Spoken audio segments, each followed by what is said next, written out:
Τότε δημιουργήθηκε για πρώτη φορά ένα εθνικό κράτος με το όνομα Ελλάδα. Το όνομα Ελλάς υπήρχε εδώ και χιλιάδες χρόνια για να περιγράφει κάτι ασαφές γεωγραφικά εκεί που ήταν Έλληνες. Αλλά για πρώτη φορά δημιουργήθηκε εθνικό κράτος με το όνομα Ελλάς το 1830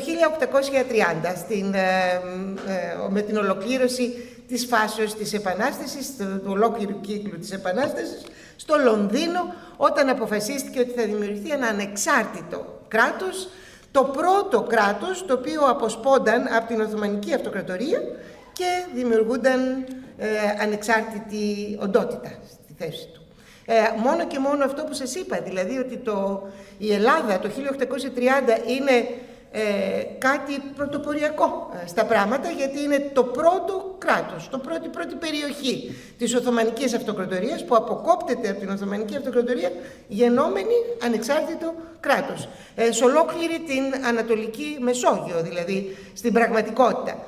Εξ αυτού είναι ήδη μια πρώτη πρωτοπορία αυτή της Ελληνικής Επανάστασης και οφείλεται φυσικά σε πολλούς παράγοντες, κυρίως όμως στην δράση των Ελλήνων, οι οποίοι από το Φεβρουάριο του 1821, η Ελληνική Επανάσταση ξεκίνησε στις 22 Φεβρουαρίου του 1821, όταν ο Αλέξανδρος Υψηλάντης πέρασε τον Προύθο, δηλαδή το ποτάμι που είναι ανάμεσα στην Ρωσία και την τότε Οθωμανική Αυτοκρατορία νυν Ρουμανία, και ξεκίνησε τις μάχες στην Βλαχία και στη Μολδαβία. Η Ελληνική Επανάσταση μέχρι σήμερα μας εκπλήττει, διότι δεν ξεκίνησε στα σημερινά ελληνικά εδάφη, αλλά στην σημερινή χώρα που λέγεται Ρουμανία, τη Βλαχία και την Μολδαβία. Σήμερα μας κάνει έκπληξη το γεγονός ότι ξεκίνησε εκεί. Την εποχή που έγινε το γεγονός, ουδής εξεπλάγει. Ήταν μέσα στις μεγάλες πιθανότητες να ξεκινήσει η Ελληνική Επανάσταση στη Βλαχία και στη Μολδαβία. Όπως γνωρίζετε, ή στη Μολδαβία, και στις δύο ξεκίνησε μαζί. Όπως γνωρίζετε, η φιλική εταιρεία που είχε οργανώσει την Επανάσταση είχε στο νου της να ξεκινήσει από την Πελοπόννησο ή από τη Βλαχία και τη Μολδαβία. Τελικά ξεκίνησε από τη Βλαχία και τη Μολδαβία. Και τούτο διότι στη Βλαχία και στη Μολδαβία οι ηγεμόνες ήταν φαναριώτες Έλληνες. Μάλιστα η οικογένεια Σούτσου ήταν γνωστή ήταν και μέλος της φιλικής εταιρείας, ο Μιχαήλ Σούτσος, και ήταν οικογένεια η οποία είχε παράδοση στις αντιοθωμανικές ενέργειες, παρότι ήταν ηγεμόνες και φαναριώτες, όπως και η οικογένεια Υψηλάντη, η οποία είχε και εκείνη παράδοση στην φιλορωσική στάση και αντιοθωμανικές ενέργειες, και επιπλέον στην Βλαχία και στη Μολδαβία, στα αστικά κέντρα, οι κάτοικοι σε μεγάλο βαθμό ήταν ελληνικής καταγωγής, όπου υπήρχε εμπόριο και ναυτιλία. Οι Έλληνες ήταν το χαρακτηριστικό στοιχείο στη Μαύρη Θάλασσα, στις περιοχές του Δουνάβεως και στη Βλαχία και στη Μολδαβία. Στην Ήπεθρο φυσικά οι κάτοικοι ήταν ντόπιοι, Ρουμάνοι, δεν υπήρχε τότε ο όρος Ρουμάνος, Βλάχοι και Μολδαβοί, αλλά το ελληνικό στοιχείο ήταν πολύ ισχυρό στην περιοχή της Βλαχίας και της Μολδαβίας, και ήταν φυσικά η Βλαχία και η Μολδαβία στα σύνορα της Οθωμανικής Αυτοκρατορίας με τη Ρωσία, που η Ρωσία είχε συνεχείς πολέμους εναντίον της Οθωμανικής Αυτοκρατορίας, και όλοι οι Έλληνες οι οποίοι είχαν εμπλακεί, όσοι Έλληνες είχαν εμπλακεί στο εγχείρημα της φιλικής εταιρείας, πίστευαν ότι πίσω από την απόφαση της φιλικής εταιρείας για το ξεκίνημα της Επανάστασης κρύβεται η Ρωσία. Και η Ρωσία δεν ήταν όποια και όποια χώρα, ήταν μια μεγάλη χώρα του Βορρά, χριστιανική Ορθόδοξη, η οποία πολεμούσε τους Οθωμανούς από την εποχή του Μεγάλου Πέτρου και είχε δημιουργήσει ένα θρυλικό κλίμα μεταξύ των Βαλκανίων. Ήταν η χώρα της καρδιάς του κάθε χριστιανού Ορθόδοξου των Βαλκανίων, διότι όλοι πίστευαν ότι η Ρωσία θα νικήσει τελικά τους Οθωμανούς, θα ελευθερώσει τους χριστιανούς Ορθοδόξους, και μάλιστα κυκλοφορούσαν δεκάδες φυλάδια γεμάτα με προφητείες. Είναι μια εφημερίδα σύγχρονη που κάθε μέρα έχει μια προφητεία του Παϊσίου. Κάθε μέρα όμως. 365 μέρες το χρόνο κάθε μέρα. Είναι καταπληκτικοί οι συντάκτες της εφημερίδας αυτής. Υποθέτω ότι κάτι τέτοιο συνέβαινε και τότε. Ήταν άνθρωποι οι οποίοι κυκλοφορούσαν γεμάτοι προφητείες. Οι προφητείες έλεγαν ότι το Ξανθόν γένος οπωσδήποτε θα συνδράμει και θα απελευθερώσει την Βαλκανική, θα απελευθερώσει τους Έλληνες, οι Βούλγαροι τους Βούλγαρους, οι Σέρβοι τους Σέρβους. Γενικά η Ρωσία ήταν και δικαίως η δύναμη η οποία εμπλεκόταν στα θέματα της Βαλκανικής, είτε φαντασιακά είτε πραγματικά, διότι ήθελε να περάσει τα στενά, να καταλάβει την Κωνσταντινούπολη, όπως και προσπάθησε και σχεδόν κατάφερε 2 φορές, και να αντικαταστήσει κατά κάποιο τρόπο την Οθωμανική Αυτοκρατορία με τον εαυτό της, κάτι το οποίο ενδυνάμωσε πολύ το περίφημο ζήτημα, το ανατολικό ζήτημα, το οποίο συνέκειτο ακριβώς αυτή την παράμετρο του κινδύνου, δηλαδή, που παρουσίαζε για τις ισχυρές δυνάμεις του κόσμου, κυρίως την Αγγλία, που ήταν η σπουδαιότερη δύναμη στη γη, στην ανθρώπινη ιστορία η πιο μεγάλη δύναμη της εποχής, τη Γαλλία, την Αυστρία, τη Γερμανία κτλ. Στην περίπτωση που η Ρωσία θα είχε την επιτυχία να κατανικήσει τελικά την Οθωμανική Αυτοκρατορία, ήταν για αυτούς μεγάλος φόβος ότι η Ρωσία θα γινόταν κυρία και των στενών και της Ανατολικής Μεσογείου και επομένως θα έβλεπτε τις δικές τους δυνατότητες εμπορίου και ελέγχου της Ασίας, που για αυτούς ήταν σημαντικές.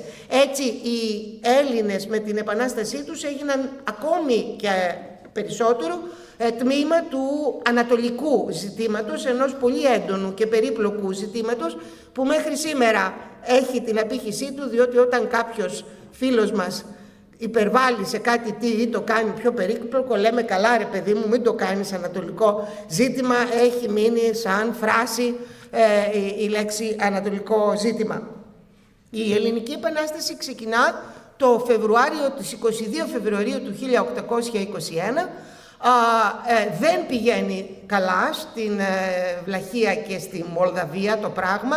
Από την Χάνη, Σεπτέμβριο του 1821, έχει ήδη τελειώσει η δράση στη Βλαχία και στη Μολδαβία και ο αρχηγός της δράσης αυτής, ο Αλέξανδρος Υψηλάντης, διαφεύγει στην Αυστρία, όπου και φυλακίζεται και με την έξοδό του από την φυλακή πεθαίνει. Ωστόσο, ενώσο η δράση συνεχιζόταν στη Βλαχία και στη Μολδαβία, αποφασίζεται η μετακίνηση των εξελίξεων στο νότο της Βαλκανικής, στην Πελοπόννησο, και πράγματι στην Πελοπόννησο ξεκινούν γεγονότα.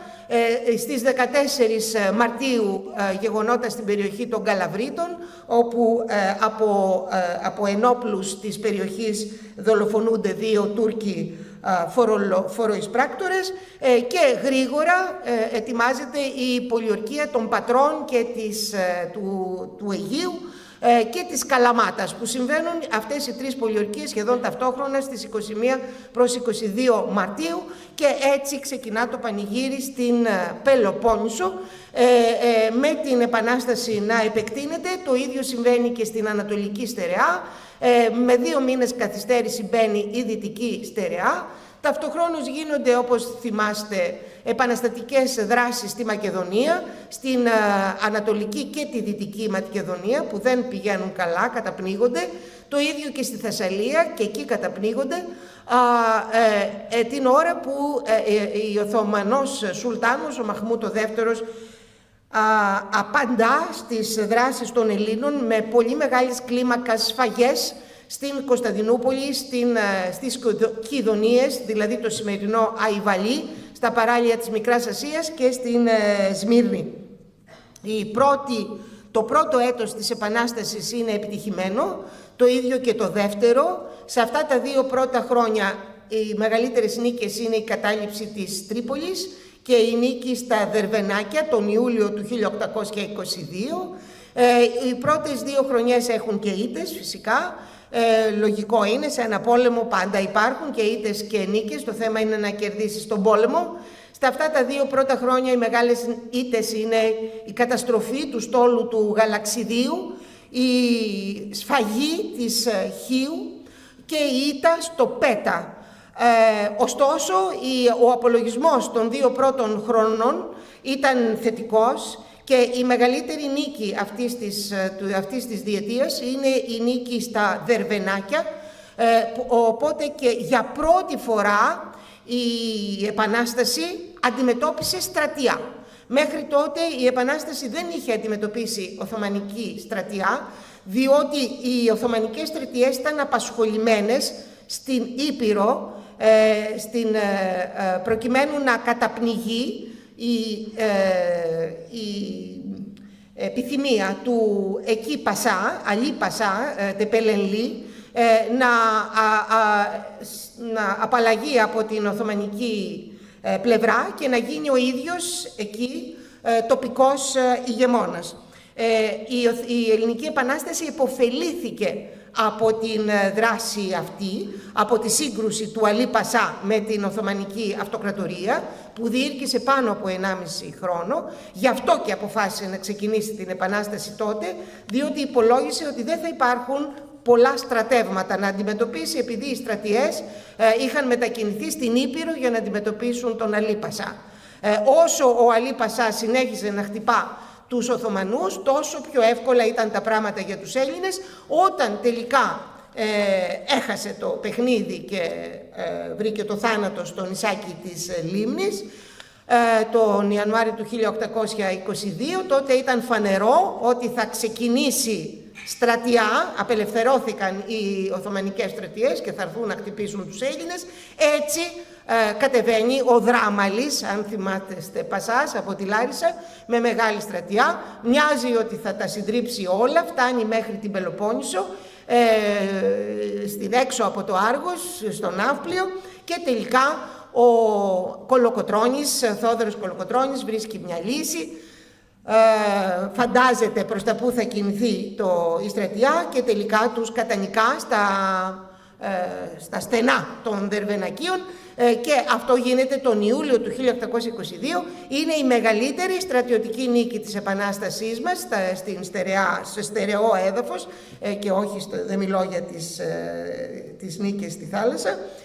Και αυτή η νίκη του Δερβενακίων του 1822 θα παίξει μεγάλο ρόλο στα επόμενα που θα συμβούν, διότι ο Θεόδωρος Κολοκοτρώνης με τη νίκη του αυτή μετατρέπεται στο πιο ξακουστό και με μεγαλύτερο κύρος στρατιωτικό μεταξύ όλων των στρατιωτικών της Επανάστασης, σε μια Επανάσταση η οποία ήδη από την αρχή είναι πολλωμένη σε μια βαθύτατη αντιπαλότητα μεταξύ πολιτικών και στρατιωτικών, έτσι ονόμαζε ο ένας τον άλλον. Οι καλαμαράδες και μαχαιροκρατία ήταν οι όροι που χρησιμοποιούνταν ένθεν και ένθεν, με τους πολιτικούς να εκφράζουν κατά κύριο λόγο τους προεστούς της Πελοποννήσου και της στερεάς Ελλάδας, και τους φαναριώτες που είχαν έρθει να πάρουν μέρος στην Επανάσταση του 1921.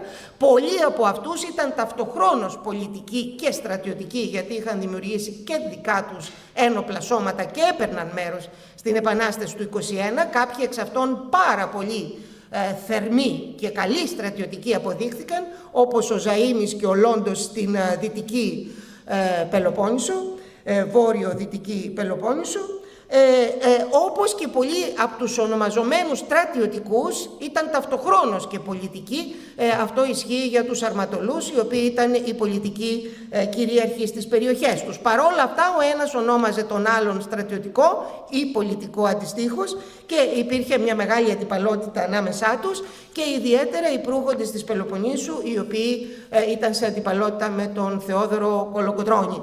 Ο Θεόδωρος Κολοκοτρώνης, έχοντας νικήσει στα Δερβενάκια, θεωρεί ότι ήρθε η ώρα οι στρατιωτικοί να κυριαρχήσουν πολιτικά, και έτσι αρχίζει τις πολιτικές του κινήσεις, συνδυάζεται με τμήμα των προεστών της Πελοποννήσου και δημιουργεί μια φατρία, η οποία, η λέξη φατρία τότε δεν ήταν, σήμερα τη λέμε με αρνητική έννοια, δημιουργεί μια ομάδα, έτσι, μια φατρία, η οποία περιλαμβάνει προεστούς της Πελοποννήσου, στρατιωτικούς της στερεάς Ελλάδας, κυρίως τον Οδυσσέα Ντρούτσο, τον εαυτό του, και προύχοντες υψηλά ονόματα της Επτανήσου, τον Διονύσιο Ρώμα και την οικογένεια Μεταξά από την Κεφαλονιά.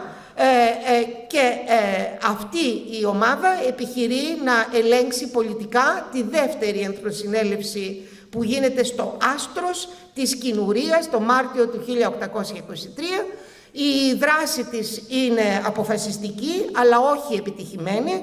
Αποτέλεσμα είναι οι αντίπαλοι της, οι οποίοι θεωρούνται οι νόμιμοι, να έρθουν σε σύγκρουση με αυτή την ομάδα του Κολοκοτρώνη στην ουσία, και να αρχίσει εμφύλιος πόλεμος. Είμαστε στο δεύτερο μισό του 1823, η Επανάσταση πήγαινε καλά και επειδή πήγαινε καλά έπρεπε να τιναχθούν στον αέρα τα πράγματα.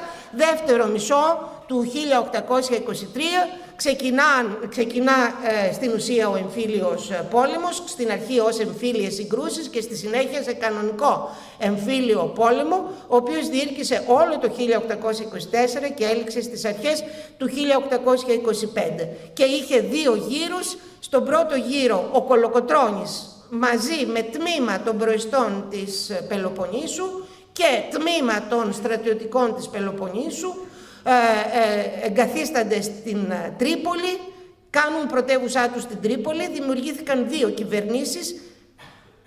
κυβερνήσεις, μία του Κολοκοτρώνη και μία των αντιπάλων του Κολοκοτρώνη, δηλαδή της νόμιμης κυβέρνησης. Η νόμιμη κυβέρνηση είχε πρωτεύουσά της το Κρανίδι, που είναι μία πόλη της Ερμιονίδας, και ο Κολοκοτρώνης με τη δικιά του φατρία είχε πρωτεύουσα την Τρίπολη, στην οποία και είχε εγκατασταθεί, ελέγχοντας ταυτοχρόνως και το Ναύπλιο. Πολιορκείται, ητάται ο Κολοκοτρώνης στην πρώτη φάση του εμφυλίου πολέμου, αλλά υπάρχει και δεύτερη φάση του εμφυλίου πολέμου, διότι ο Κολοκοτρώνης στη δεύτερη φάση συνδυάζεται πλέον με ολόκληρη την Πελοπόννησο. Όλοι οι προύχοντες της Πελοποννήσου, έχει ενδιαφέρον διότι τα δύο πρώτα χρόνια Κολοκοτρώνης και οι προύχοντες της Πελοποννήσου ήταν η φωτιά και το νερό, ήταν οι απόλυτοι εχθροί, και σταδιακά ο Κολοκοτρώνης συνδυάζεται με τμήμα των προεστών και στη συνέχεια με όλους τους προεστούς της Πελοποννήσου ενώνονται, στην ουσία ενώνεται ολόκληρη η Πελοπόννησος εναντίον όλων των υπολείπων, και έτσι φτάνουμε στο δεύτερο γύρο του εμφυλίου, στον οποίο πάλι ητάται η Πελοπόννησος και ο Κολοκοτρώνης και ολόκληρη η Πελοπόννησος, διότι η νόμιμη κυβέρνηση του Κρανιδίου, η οποία στην ουσία εκπροσωπείται από την Ύδρα και την οικογένεια Κουντουριώτη. Η οικογένεια Κουντουριώτη είναι η πιο πλούσια και σημαντική οικογένεια από τις περιοχές που έστρεξε η Επανάσταση. Είναι στην ουσία οι νικητές του εμφυλίου πολέμου, πρώτον διότι αυτοί εκπροσωπούσαν την νόμιμη κυβέρνηση. Ο Κολοκοτρώνης και οι προύχοντες της Πελοποννήσου, οι οποίοι ξεκίνησαν την δράση τους, θεωρούνται αντιπατριώτες, έτσι ονομάζονταν και αντάρτες. Θεωρούνται ότι έκαμαν πραξικόπημα, στρατιωτικό πραξικόπημα, και οι Ιδραίοι και η νόμιμη δηλαδή κυβέρνηση κατανικά την Πελοπόννησο στο δεύτερο γύρο, όταν είναι και ενωμένη η Πελοπόννησος εναντίον όλων των άλλων, μισθώνοντας τους ενόπλους της στερεάς Ελλάδας να μπουν στην Πελοπόννησο, να τη ρημάξουν και να την αναγκάσουν να παραδοθεί. Έτσι οι ένοπλοι της στερεάς, οι ήρωές μας, αυτούς που έχουμε σε κάθε, έτσι, εισβάλλουν στην Πελοπόννησο, κυριολεκτικά ρημάζουν το παν, λαιλατούν, καίνε, σφάζουν, και τελικά η Πελοπόννησος ητάται και παραδίδεται.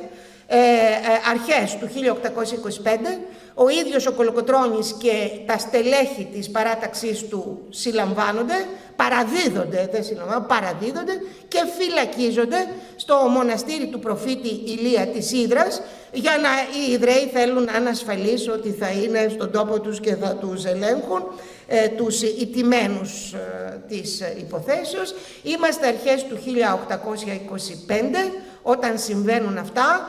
την ώρα που οι Έλληνες είναι σε εμφύλιο πόλεμο μεταξύ τους, η Οθωμανική πλευρά αποφασίζει να τελειώσει με αυτούς τους αθλίους, αυτούς τους ελεηνούς εκεί κάτω, και ετοιμάζει μια στρατιά που αυτή τη φορά έρχεται από την Αίγυπτο.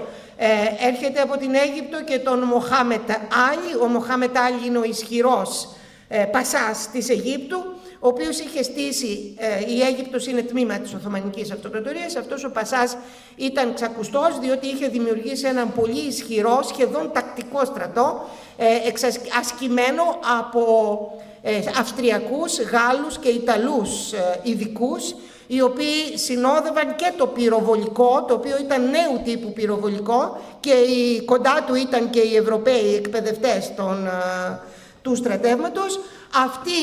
Αυτό το στράτευμα έρχεται ανενόχλητο στην Πελοπόννησο. Λέω ανενόχλητο διότι μέχρι τότε ο στόλος μας έκανε θαύματα στα πελάγη, σταματώντας τις πιθανές επιχειρήσεις Οθωμανών να ενισχύσουν με στράτευμα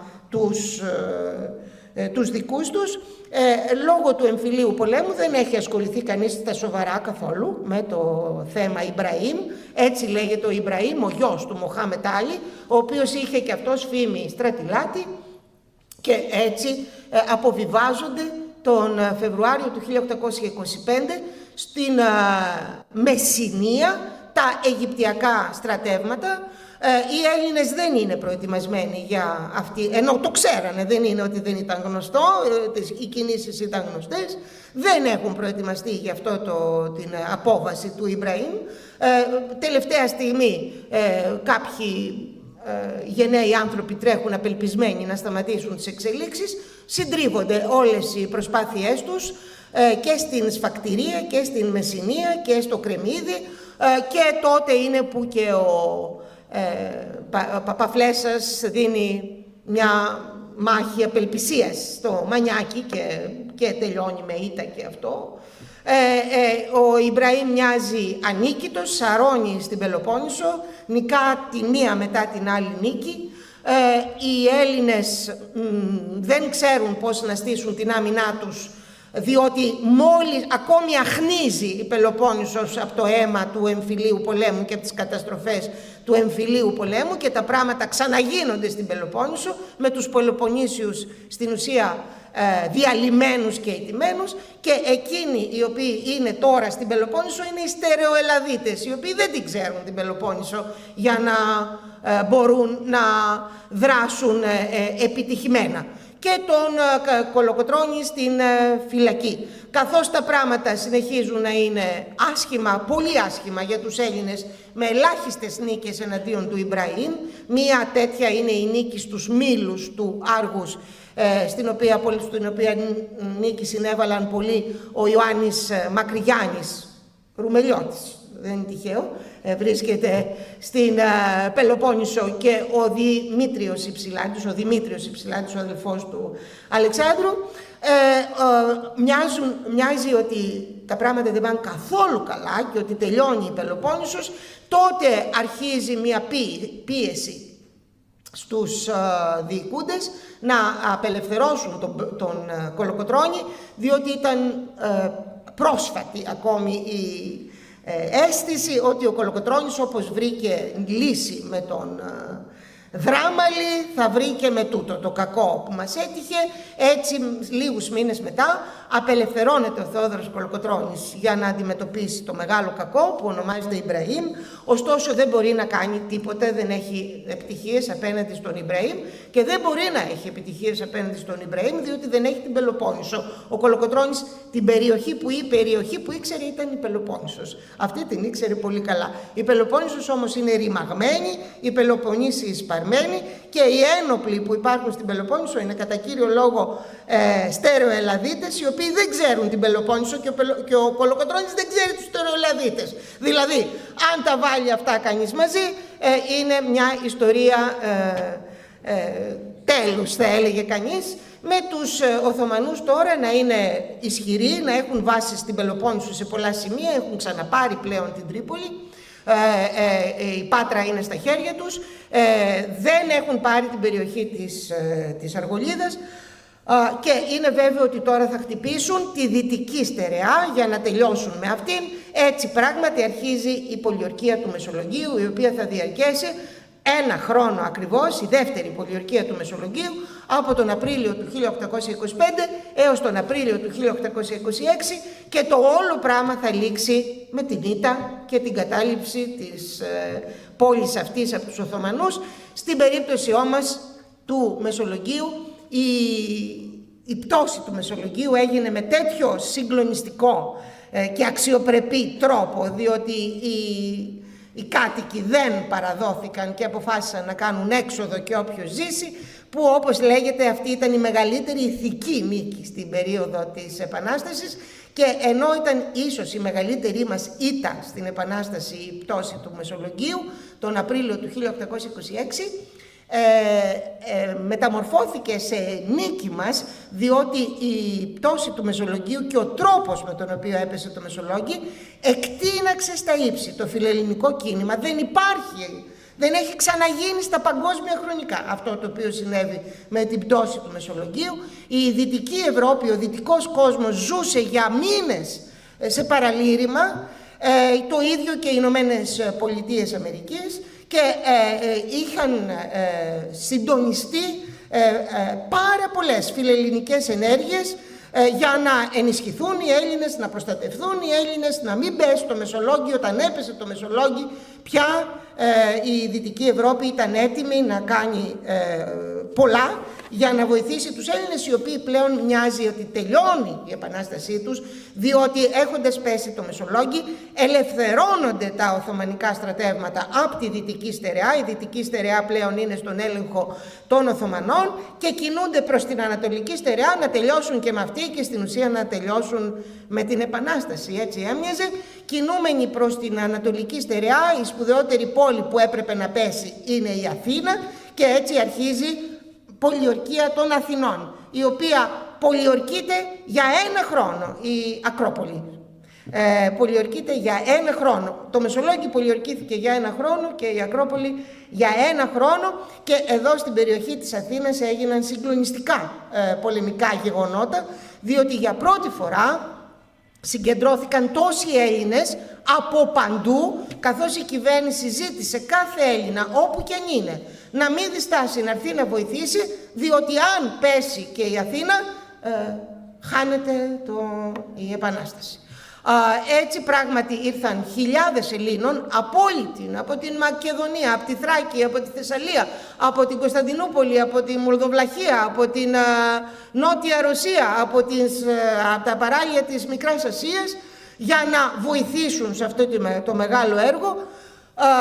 Αρχηγός, η ισχυρότερη προσωπικότητα από πλευράς των Ελλήνων οπλαρχηγών που είχαν συγκεντρωθεί ήταν ο Γεώργιος Καραϊσκάκης, ο πιο πρικισμένος στρατιωτικός της Ρούμελης, ο οποίος και έρχεται σε επαφή με τους αρχηγούς των ελληνικών ενόπλων δυνάμεων, οι οποίοι έχουν την ευθύνη για τις μάχες που πρόκειται να γίνουν, που δεν είναι Έλληνες, είναι Άγγλοι και έχουν ψηφιστεί ως τέτοιοι από την Τρίτη Εθνοσυνέλευση της Τριζίνας. Στην Εθνοσυνέλευση της Τριζίνας, η οποία έγινε το 1826-27, με πρόταση του Κολοκοτρώνη, η Εθνοσυνέλευση ψήφισε αρχηγό των ελληνικών χερσαίων δυνάμεων έναν Άγγλο αξιωματικό, τον Ρίτσαρντ Church, και αρχηγό των ελληνικών ναυτικών δυνάμεων έναν Άγγλο ναυτικό, τον Τόμας Κόχραν. Έτσι, όταν έρχεται η ώρα της σύστατης μάχης στην Αττική, στην Αθήνα, οι αρχηγοί των Ελλήνων είναι 2 Άγγλοι επαγγελματίες στρατιωτικοί, οι οποίοι και βρίσκονται στο Φάληρο με πλοίο και θα καθοδηγήσουν τη μεγάλη μάχη. Όπως γνωρίζουμε, στη Δυτική Ευρώπη ο πόλεμος γινόταν με τακτικό στρατό, δηλαδή τα στρατεύματα ερχόταν σε μια πεδιάδα το ένα απέναντι στο άλλο και συγκρούονταν, ενώ η Ελληνική Επανάσταση πορεύτηκε όλη της την πορεία με μικρά σώματα οπλαρχηγών, το καθένα τα μπουλούκια δηλαδή όπως λεγόταν, που δρούσαν μαζί ξεχωριστά. Έτσι βγήκε η Επανάσταση, με πολλούς οπλαρχηγούς και πολλές ομάδες. Και με κλέφτο πόλεμο, όχι τακτικό πόλεμο. Ο Church και ο Κόχραν πιστεύουν στην τακτική μάχη, και ενώ ο Καραϊσκάκης τους επισημαίνει ότι δεν θα βγει πέρα καλά το πράγμα, γιατί οι Έλληνες δεν ξέρουν να πολεμούν τακτικά, τελικά γίνεται η μάχη, η περίφημη μάχη του Αναλάτου. Ανάλατος είναι μια περιοχή στην Νεοκόσμο, Νέα Σμύρνη. Η μάχη του Φαλήρου λέγεται, στην Αλάνα, που ήταν μεταξύ της Ακροπόλεως και του Φαλήρου. Μεταξύ της Ακροπόλεως και του Φαλήρου δεν υπήρχε τίποτα. Αλάνα, πλήρης πεδιάδα. Εκεί έγινε αυτή η σπουδαία μάχη του αγώνα, στην οποία για πρώτη φορά οι Έλληνες ήταν περισσότεροι από τους Οθωμανούς. Σε όλη την Επανάσταση πάντα οι Οθωμανοί ήταν περισσότεροι από τους Έλληνες. Σε αυτή τη μάχη ήταν αντίστροφα τα πράγματα και παρόλα αυτά οι Έλληνες ιτήθηκαν, ήταν νικτροτάτοι. Ίσως είναι η βαρύτερη ήττα του αγώνα, και έτσι τον Ιούνιο του 1827 πέφτει και η Ακρόπολη. Η Ανατολική Στερεά είναι πια στον έλεγχο των Οθωμανών και όλα δείχνουν ότι η Επανάσταση σβήνει και ότι είναι ζήτημα χρόνου να κατασφαγιαστούν οι κάτοικοι των περιοχών που είχαν επαναστατήσει, διότι αυτά συνέβαιναν στην Οθωμανική Αυτοκρατορία, όταν μια περιοχή δημιουργούσε θέματα στο Σουλτάνο και τέλειωνε αυτό το πράγμα, οι ποινές ήταν ασύλληπτες και οι σφαγές ασύλληπτες. Τότε είναι που οι τρεις ευρωπαϊκές δυνάμεις, οι οποίες είχαν αναμειχθεί στο ελληνικό ζήτημα μετά το 1823, η Αγγλία, η Γαλλία και η Ρωσία, έστειλαν τελεσίγραφο στον Σουλτάνο να μην προχωρήσει σε βίαιες ενέργειες εναντίον των Ελλήνων, και ειδοποίησαν ότι θα επιστατούν κατά κάποιο τρόπο την περιοχή. Εστάλει ένα στόλος από αγγλικά, γαλλικά και ρωσικά πλοία. Αυτός ο στόλος βρέθηκε σε σύγκρουση, ναυμαχία κανονική στον κόλπο του Ναβαρίνου, της Πύλου, Οκτώβριο του 1827, και ήταν νικηφόρα αυτή η σύγκρουση των Ευρωπαίων εναντίον του Ιμπραήμ, και στο σημείο αυτό σταματούν στις περισσότερες ιστορίες της Επανάστασής μας η εξιστόρηση της Ελληνικής Επανάστασης. Συνήθως σταματάει με την ναυμαχία του Ναβαρίνου. Σταματάει με την ναυμαχία του Ναβαρίνου, υπονοώντας κάτι που πράγματι ισχύει, ότι από εδώ και πέρα τα πράγματα της Ελληνικής Επανάστασης είναι στα χέρια των τριών απελευθερωτριών δυνάμεων. Το οποίο και πράγματι σε ένα βαθμό ισχύει, αλλά λαμβάνετε την τιμή να σας αναφέρω ότι τα γεγονότα τα πολεμικά συνεχίστηκαν μέχρι το Σεπτέμβριο του 1829. Η τελευταία μάχη της Ελληνικής Επανάστασης έγινε στη θέση Πέτρα της Βιωτίας, 2 χρόνια μετά την ναυμαχία του Ναβαρίνου. Και συνεχίστηκαν τα πολεμικά γεγονότα στην στερεά Ελλάδα από τον κυβερνήτη που πλέον ήρθε, διότι η Εθνοσυνέλευση της Τριζίνας εξέλεξε ανάμεσα στα άλλα όχι μόνο τον Church και τον Κόχραν, αρχηγούς των ελληνικών ενόπλων δυνάμεων, αλλά στην ίδια Εθνοσυνέλευση εξελέγει ως κυβερνήτης των Ελλήνων ο Ιωάννης Καποδίστριας, ο οποίος και ήρθε τον Ιανουάριο του 1828. Οκτώβριο του 1827 έγινε η ναυμαχία του Ναβαρίνου και Ιανουάριο του 28 ήρθε ο Καποδίστριας, δηλαδή πόσοι μήνες είναι, 3-4 μήνες, ήρθε ο Καποδίστριας, ο οποίος στα χέρια του είχε ένα καυτό πεπόνι, κυριολεκτικά καυτό, διότι ο μεγαλύτερος κίνδυνος εκεί που είχε φτάσει η Επανάσταση του 21 ήταν να δημιουργηθεί, δεν υπήρχε περίπτωση να μην δημιουργηθεί κάτι, ένα κράτος, ένα κρατήδιο, κάτι θετικό υπέρ των Ελλήνων, διότι είχαν εμπλακεί άμεσα οι τρεις αυτές δυνάμεις, όχι μόνο διπλωματικά αλλά και στρατιωτικά πλέον. Δηλαδή στην ναυμαχία του Ναβαρίνου ενεπλάκησαν και στρατιωτικά. Ναύτες τους πνίγηκαν, πλοία τους βυθίστηκαν, πλοία τους κάηκαν και ανατινάχθηκαν κτλ. Είχαν μπει σε κανονικό πόλεμο. Άρα αυτή τη στιγμή Αγγλία, Γαλλία και Ρωσία είχαν κανονική μάχη με τους Οθωμανούς. Δεν υπήρχε περίπτωση να αφήσουν το ελληνικό ζήτημα να μην τελειώσει με κάποιου τύπου θετικό πρόσημο, διότι θα αντανακλούσε επάνω τους ως σύτα τους η οποιαδήποτε άλλη λύση. Επομένως ήταν βέβαιο ότι θα βάλουν πλάτη από κάθε πλευρά για να δημιουργηθεί κάτι. Τι θα ήταν αυτό? Αυτό που έμοιαζε ότι θα δημιουργούνταν ήταν ένα κράτος υποτελές στο Σουλτάνο, αυτόνομο και όχι ανεξάρτητο, δηλαδή φόρου υποτελές στο Σουλτάνο, που θα τελείωνε κάπου στον ισθμό της Κορίνθου. Η αγωνία ήταν τα σύνορα να πάνε πιο βόρεια, διότι είχε ήδη αρχίσει να υπάρχει μια συζήτηση πού θα είναι τα σύνορα. Και ο Καποδίστριας, γνωρίζοντας τα διπλωματικά γεγονότα, επειδή ήταν ένας έμπειρος διπλωμάτης, ήξερε ότι αν θέλεις να κερδίσεις πράγματα πρέπει να συνεχίζεις πόλεμο, να φαίνεται ότι γίνεται δράση, όχι ότι έχει τελειώσει. Έτσι, για 2 ακόμη χρόνια συνέχισαν μάχες στη στερεά Ελλάδα τώρα. Γιατί στη στερεά? Διότι να φαίνεται και ότι τι διεκδικούν οι Έλληνες στη στερεά Ελλάδα και να κερδίζει η υπόθεση των συνόρων προς τα βορειότερα, στα σημεία στα οποία γίνονταν οι συζητήσεις οι διπλωματικές μεταξύ των μεγάλων δυνάμεων. Έτσι σταδιακά κερδίζεται το πράγμα, αρχίζει να συζητάτε μία γραμμή συνόρων στο ύψος της Λαμίας.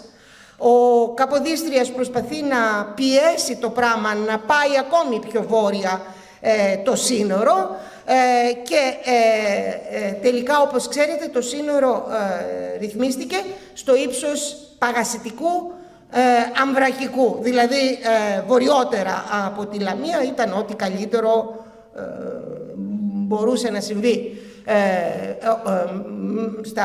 στα όσα συνέβαιναν. Στο μεταξύ δολοφονήθηκε ο Καποδίστριας το Σεπτέμβριο του 1831.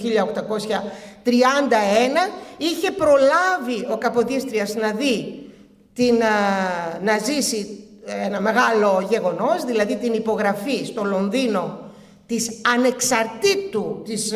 ανεξαρτησίας της Ελλάδας, με επιμονή της Αγγλίας έγινε αυτό. Η Αγγλία απέτησε να γίνει η Ελλάδα ανεξάρτητο κράτος, ενώ μέχρι τότε έμοιαζε ότι θα γίνει φόρου υποτελές, δηλαδή αυτόνομο κράτος.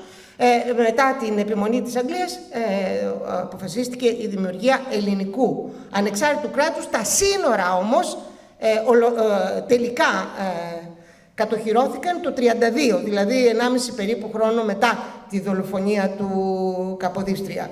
Εν πάση περιπτώσει, το 1832 όλος αυτός ο κύκλος τελείωσε με καλό αποτέλεσμα. Θα μπορούσε να ήταν καλύτερο, θα μπορούσε να ήταν και χειρότερο. Δεδομένων των συνθηκών, πρόκειται για μια εντυπωσιακή εξέλιξη, διότι δημιουργήθηκε ένα κράτος ανεξάρτητο, με σύνορα αρκετά καλά, και το οποίο περιελάμβανε την στερεά Ελλάδα μέχρι περίπου την Θεσσαλία, την Πελοπόννησο, τα νησιά του Αργοσαρονικού και τις Σποράδες, τα νησιά τις Κυκλάδες και μέχρι εκεί.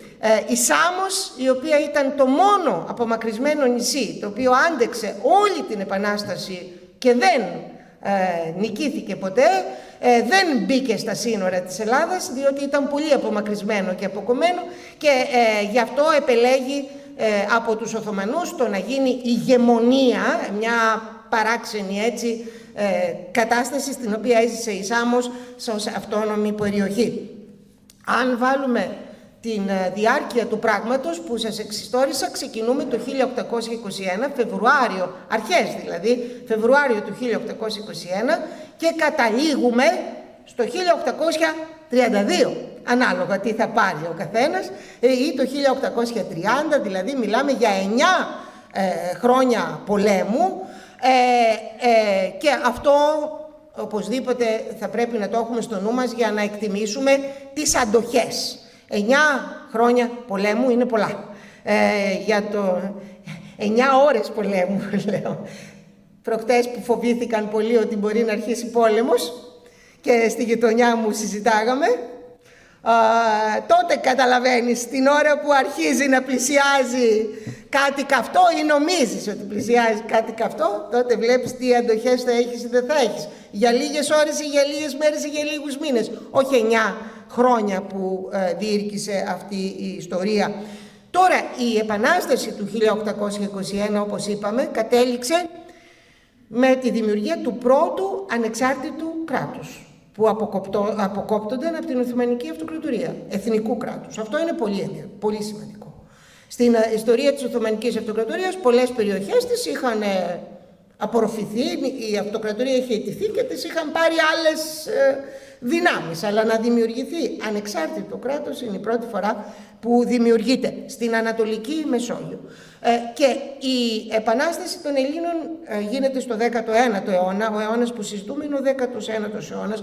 Ο 19ος αιώνας είναι αιώνας επαναστάσεων, κυρίως εθνικού χαρακτήρα. Όπως λέγεται, είναι ο αιώνας του εθνισμού, διότι οι λαοί, εμπνευσμένοι από τις προηγούμενες επαναστάσεις, γαλλική και αμερικανική και γαλλική, γιατί η αμερικανική προηγήθηκε της γαλλικής, ήταν έτοιμοι πλέον να συγκρουστούν με τις αυτοκρατορίες για να ζήσουν το όνειρό τους, που το όνειρό τους ήταν μια ανεξάρτητη χώρα. Έτσι ο 19ος αιώνας ονομάζεται ηρωικός αιώνας, γιατί είχε πολλές τέτοιες συγκρούσεις, ιδίως στη Λατινική Αμερική, που το πράγμα πήρε τεράστιες διαστάσεις στην αρχή του 19ου αιώνα, όπου οι κάτοικοι πολέμησαν εναντίον της Ισπανίας και δημιουργήθηκαν οι χώρες που γνωρίζουμε σήμερα. Οι χώρες που γνωρίζουμε σήμερα δημιουργήθηκαν χάρη σε αυτές τις δράσεις που σας λέω, με αρχηγούς τον Σιμών Μπολιβάρ, ο θρυλικός αρχηγός, και ο Χωσέ ντε Σαν Μάρτι, την ώρα που πολεμούν στην Λατινική Αμερική εναντίον των Ισπανών και συνεχίζεται ο πόλεμος. Στην ουσία ξεκινάει και η δικιά μας δράση εδώ. Στην Ευρώπη είναι η πρώιμη η Ελληνική Επανάσταση σε σχέση με τα τεκτενόμενα, αν και στα Βαλκάνια το 1804 είχε ξεκινήσει μια επανάσταση, αλλά όχι ως επανάσταση, ως εξέγερση εναντίον των Οθωμανών. Έχει διαφορά η εξέγερση από την Επανάσταση Μεγάλη, στην Σερβία. Οι Σέρβοι επαναστάτησαν το 1804. Δεν επαναστάτησαν, εξεγέρθηκαν, αλλά έτσι όπως ήρθαν τα πράγματα, τελικά η εξέγερσή τους εξελίχθηκε σε επανάσταση και αρχηγό τους οι Σέρβοι είχαν έναν θρυλικό πολεμιστή, τον Γεώργιε Καραγεώργεβιτς Πέτροβιτς, που είναι ο Καραγεώργης της Σερβίας, του οποίου το δρόμο τιμούμε λίγο παρακάτω στο Σύνταγμα. Αυτός ο Καραγεώργης οδήγησε τους Σέρβους σε σημαντικές νίκες, αλλά η Σερβική Επανάσταση συντρίφτηκε το 1813 και έτσι η ελληνική έρχεται δεύτερη στα Βαλκάνια, αλλά είναι η πρώτη η οποία ξεκινάει ως επανάσταση και έχει στόχο και όραμα εθνικό και ξέρει τι θέλει και έχει οργανωθεί από μια συνωμοτική οργάνωση που λέγεται Φιλική Εταιρεία και έχει έδρα της στην Οδυσσό στην Ρωσία και πορεύτηκε με αυτές τις προδιαγραφές. Τώρα η Ελληνική Επανάσταση οργανώθηκε από εμπόρους της Νότιας Ρωσίας, Έλληνες εμπόρους της Νότιας Ρωσίας. Στη Νότια Ρωσία, σήμερα είναι Ουκρανία η περιοχή που είναι η Οδυσσός, τότε ήταν Ρωσία. Στη Νότια Ρωσία βρίσκονταν χιλιάδες Έλληνες έμποροι, ναυτικοί, το ίδιο και στην Ρουμανία που είπαμε, δηλαδή στη Βλαχία και στη Μολδαβία και σε αυτό που σήμερα είναι Μολδαβία, αλλά ήταν η παλιά Βεσσαραβία, υπήρχαν πάρα πολλοί Έλληνες, διότι οι Έλληνες στη διάρκεια της τουρκοκρατίας ήταν ανάμεσά τους πολύ επιτυχημένοι Έλληνες, επιχειρηματίες, έμποροι, ναυτικοί και καραβοκύριδες. Το ελληνικό ναυτικό ήταν το σημαντικότερο με απόσταση της Ανατολικής Μεσογείου, το ελληνικό εμπορικό ναυτικό, σε όλο το 18ο αιώνα και αρχές του 19ου αιώνα, και στην ουσία είναι η βάση του θρύλου του ελληνικού εμπορικού ναυτικού, που είναι μέχρι σήμερα το πιο ισχυρό στον κόσμο. Και το 2019 που πέρασε, την προηγούμενη χρονιά δηλαδή, ο ελληνικός εμπορικός στόλος είναι πρώτος στον κόσμο και καλύπτει περίπου τα 19% του συνόλου των εμπορικών πλοίων της γης. Αυτό το στοιχείο βασίζεται στην εκτείναξη του ελληνικού ναυτικού εμπορίου, κυρίως το 18ο αιώνα, με κυριότερο νησί, την Ύδρα βέβαια, η οποία ήταν ο πιο επιτυχημένος ναυτότοπος των Ελλήνων, αλλά και πολλούς άλλους ναυτότοπους ολόγυρα. Η Ελληνική Επανάσταση ήταν μια επανάσταση η οποία γινόταν και σε ψηλά βουνά και σε πεδιάδες και σε ακτές και στη θάλασσα, ακριβώς λόγω της διαμόρφωσης της ελληνικής Χερσονήσου. Αυτή η επανάσταση όταν ξεκίνησε από αυτούς τους εμπόρους της νότιας, Έλληνες εμπόρους της νότιας Ρωσίας, και φυσικά όλους όσοι είχαν μοιηθεί στη φιλική εταιρεία, που ήταν όπου Έλληνες μπορούσαν να μοιηθούν στη φιλική εταιρεία και είχαν μοιηθεί ορισμένες χιλιάδες ανθρώπων. Αυτοί ξεκίνησαν την επανάσταση, ωστόσο η επανάσταση τελικά περιορίστηκε στο νότο της Βαλκανικής, διότι απέτυχε στις άλλες περιοχές και σταθεροποιήθηκε στη στερεά Ελλάδα και νοτιότερα, δηλαδή σε πολύ νότιο σημείο, όπου δεν ήταν και πολύ εμπορικό το κλίμα. Δηλαδή η στερεά Ελλάδα και η Πελοπόννησος είχαν εμπόριο, αλλά όχι κάτι ξεχωριστό. Άλλες περιοχές με ελληνισμό είχαν πολύ περισσότερο εμπόριο. Παραδείγματος χάρη η Βλαχία και η Μολδαβία είχαν πολύ περισσότερους Έλληνες εμπόρους και ναυτικούς από ότι η Πελοπόννησος και η στερεά Ελλάδα, το ίδιο και η νότια Ρωσία, η θάλασσα του Αζόφ κτλ. Το λέω αυτό διότι όταν ξεκίνησε η Επανάσταση, οι Έλληνες είχαν την πολυτέλεια να έχουν σπουδαίους λογίους, διότι είχαν παροικίες, εμπορικές παροικίες σε πολλά σημεία της Ευρώπης. Στην Ιταλία, στην Βενετία, στην Τεριέστη, στη Βιέννη, στη Βούδα, στην Πέστη, σε πολλά σημεία της σημερινής Αυστρίας και Ουγγαρίας, στη Νότια Γερμανία, στη Λειψία και φυσικά στην Ρωσία. Όντας επιτυχημένοι και δραστήριοι έμποροι σε αυτές τις ζώνες, είχαν αναπτύξει λογίους και σχολεία, και μέσα στην Οθωμανική Αυτοκρατορία τα καλύτερα σχολεία της Βαλκανικής ήταν ελληνικά, με κάποιες πόλεις να έχουν εξαιρετικά ελληνικά σχολεία, με κτίρια περίφημα, βιβλιοθήκες και αίθουσες χημείας και φυσικής. Η πόλη που ξεχώριζε στην παιδεία ήταν τα Γιάννενα, πρώτα στα γράμματα, στα βόλια και στα αγρόσια και στα γράμματα, η Αθήνα, η Άρτα, ο Τύρναβος, η Αγιά, τα αμπελάκια, η Ζαγορά του Πηλίου, οι Μιλιές του Πηλίου, η Δημητσάνα της Πελοποννήσου με τα υπέροχα σχολεία της, η Μοσχόπολη που σήμερα είναι στη Νότια Αλβανία, στον Άθο υπήρχε η Αθωνιάδα σχολή, στην Κωνσταντινούπολη, στο Ιάσιο, στο Βουκουρέστι,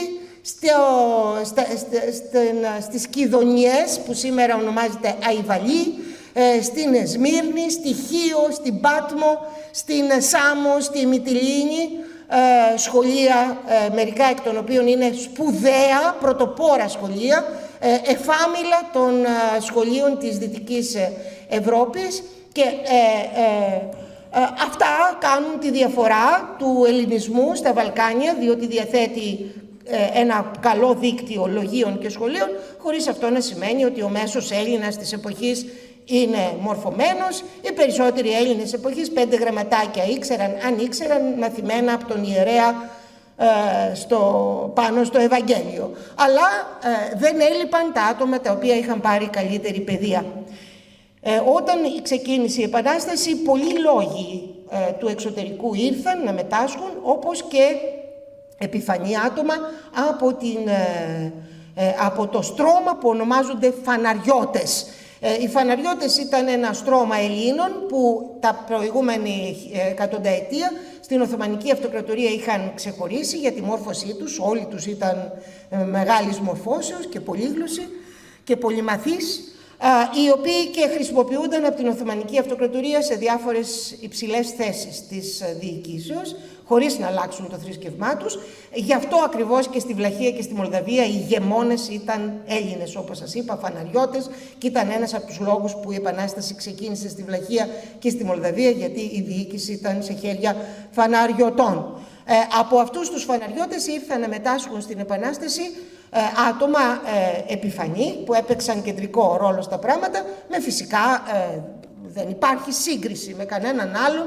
Ο μέγιστος πολιτικός της Επανάστασης του 1821, ο πιο σημαντικός, ο Αλέξανδρος Μαυροκορδάτος, ο οποίος ανήκε στην οικογένεια των Μαυροκορδάτων και ήρθε και στην ουσία έπαιξε τον κύριο πολιτικό ρόλο στα πράγματα του 1821.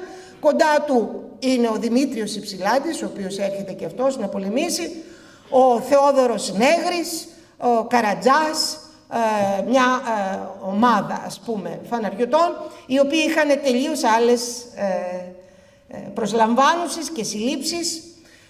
Είχαν σπουδάσει στην Πάντοβα, ήταν κανόνας να σπουδάζεις στην Πάντοβα ιατρική και να σπουδάζεις νομική και ιατρική και να ξέρεις 6-7 γλώσσες, έτσι. Ο Μαυροκορδάτος ήξερε 6-7 γλώσσες και άλλες 4-5 λιγότερο.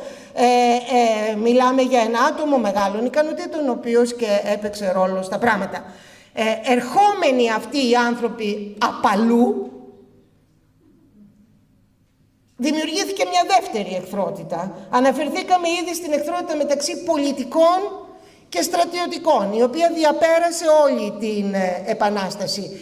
Άλλη μία εχθρότητα που διαπέρασε όλη την Επανάσταση και κορυφώνονταν ήταν η εχθρότητα μεταξύ αυτοχθόνων και ετεροχθόνων. Αυτόχθονες ήταν όσοι ήσαν Στεροελαδίτες, Πελοποννήσι, εκεί που έστερξε η Επανάσταση, και ετερόχθονες είναι όσοι ήρθαν αδελφοί τους απαλού να πολεμήσουν στο χώρο που η Επανάσταση είχε σταθεροποιηθεί.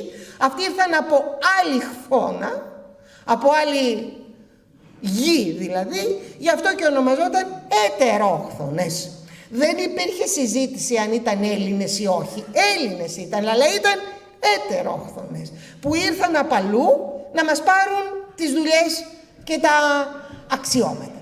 Έτσι, αυτή η πλευρά μέσα στην Επανάσταση εποάστηκε, σταδιακά δυνάμωνε και πήρε τεράστιες διαστάσεις στα χρόνια που ακολούθησαν την Επανάσταση και ιδιαίτερα μετά την Επανάσταση της 3ης Σεπτεμβρίου του 1843, που έπρεπε να επιλύσει το ζήτημα αυτοχθόνων και τεροχθόνων, γιατί κινδύνευε να ξανατιναχθεί στον αέρα όλο το οικοδόμημα λόγω αυτής της... Το ενδιαφέρον είναι ότι οι Έλληνες πάντως επέλεξαν για πρώτο τους πρωθυπουργό έναν ετερόχθονα και για το πρώτο τους κυβερνήτη έναν ετερόχθονα και τον εψήφισαν, τους εψήφισαν αυτούς. Ο πρώτος πρωθυπουργός των Ελλήνων είναι ο Αλέξανδρος Μαυροκορδάτος, ο οποίος ψηφίστηκε στην Εθνοσυνέλευση της Επιδαύρου, η πρώτη Εθνοσυνέλευση που έγινε Δεκέμβριο του 1821, Ιανουάριο του 1822. Όπως ξέρετε, λέμε Εθνοσυνέλευση της Επιδαύρου, δεν είναι στην Επίδαυρο, είναι στην Πιάδα. Είναι ένα χωριό της περιοχής της Επιδαύρου.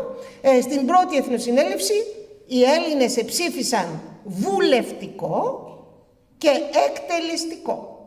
Δηλαδή, άτομα τα οποία θα ψηφίζουν τους νόμους και άτομα που θα εκτελούν τους νόμους. Δηλαδή, κυβέρνηση. Το εκτελεστικό είναι αυτό που λέμε κυβέρνηση. Και ο πρόεδρος του εκτελεστικού, λογικό είναι να είναι ο πρόεδρος της κυβερνήσεως, θα έλεγε κανείς.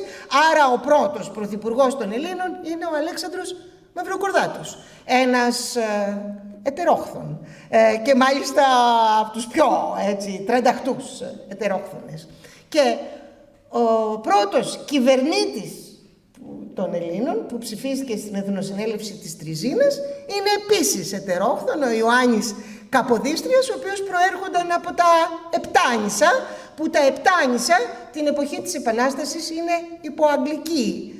υπό αγγλικό έλεγχο. Η πιο ισχυρή χώρα του κόσμου, που στον 19ο αιώνα είναι η Αγγλία, βρίσκονταν δίπλα μας, σε απόσταση κολύμβησης από τις ακτές της Δυτικής Ελλάδος, διότι τα Επτάνησα ήταν υπό αγγλικό έλεγχο. Το κρατάμε αυτό γιατί μας χρειάζεται. Και έτσι οι Έλληνες ξεκινούν την δράση τους με μεγάλες τομές. Ο τίτλος της ομιλίας μας είναι «Μεγάλες τομές της Επανάστασης του 1821». Μία μεγάλη τομή είναι αυτή που είπαμε τώρα. Δηλαδή το πώς θα διοικηθούν οι Έλληνες, σωστά. Τι πολίτευμα θα επέλεγαν την ώρα της Επανάστασής τους για τη διοίκησή τους. Οι Έλληνες μέχρι τότε σε ποιο πολίτευμα είχαν ζήσει κάτω από τους Οθωμανούς? Σε απόλυτη μοναρχία. Δεν το συζητούμε, Σουλτάνος, έτσι. Σε απόλυτη μοναρχία. Ποια χώρα λάτρευαν οι Έλληνες στην ψυχή τους? Μία χώρα. Άμα άνοιγε στην καρδιά τους, τη Ρωσία θα έβρισκες. Η ρωσοφιλία στα Βαλκάνια, όχι μόνο μεταξύ των Ελλήνων, ήταν τεράστια την εποχή αυτή. Τι πολίτευμα είχε η υπεφυλημένη χώρα?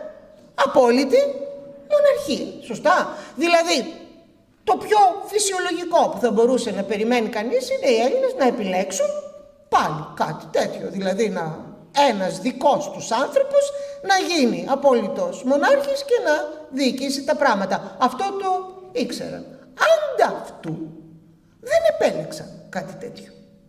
Και τούτο διότι λόγοι και ετερόχθονες που ήρθαν και που είχαν σχέση με την Αγγλία, με τη Γαλλία, διάβαζαν τα συντάγματα, τα αμερικανικά και τα γαλλικά, ήρθαν αποφασισμένοι το κράτος το οποίο θα προκύψει από αυτή την επανάσταση να είναι κράτος δυτικού τύπου. Διότι αυτό ήταν ό,τι πιο προχωρημένο στη γη. Αυτό το οποίο είχαν φέρει οι επαναστάσεις των δύο προηγούμενου αιώνα, η Αμερικανική Επανάσταση και η Γαλλική Επανάσταση, ήταν ό,τι πιο προχωρημένο πολιτικά υπήρχε στη γη. Και τα πολιτεύματα που είχαν προκύψει ήταν πολιτεύματα αντιπροσωπευτικά. Δηλαδή, ο λαός ψήφιζε με κάποιο τρόπο κάποια σώματα, που τα σώματα αυτά άλλα ψήφιζαν τους νόμους και άλλα εκτελούσαν τους νόμους, δηλαδή βουλευτικό, εκτελεστικό, όπως ψηφίστηκε στην Εθνοσυνέλευση της Επιδαύρου, και επίσης τα πιο προχωρημένα συστήματα του κόσμου όχι μόνο είχαν ξεχωριστά το βουλευτικό από το εκτελεστικό, αλλά το δικαστικό να είναι τελείως ανεξάρτητο από το βουλευτικό, εύχεσαι δηλαδή, από το βουλευτικό και από το εκτελεστικό.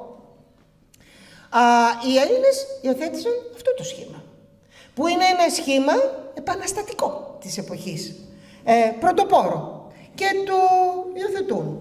Το υιοθετούν χωρίς να το έχουν ζήσει, αλλά το έχουν ακούσει. Οι λόγοι τους, κάποιοι εκ των λογίων τους, είχαν και κάποια εμπειρία, αν είχαν βρεθεί στη Γαλλία ή στην Αγγλία, αλλά κατά κύριο λόγο το γνωρίζουν. Το γνωρίζουν από κείμενα.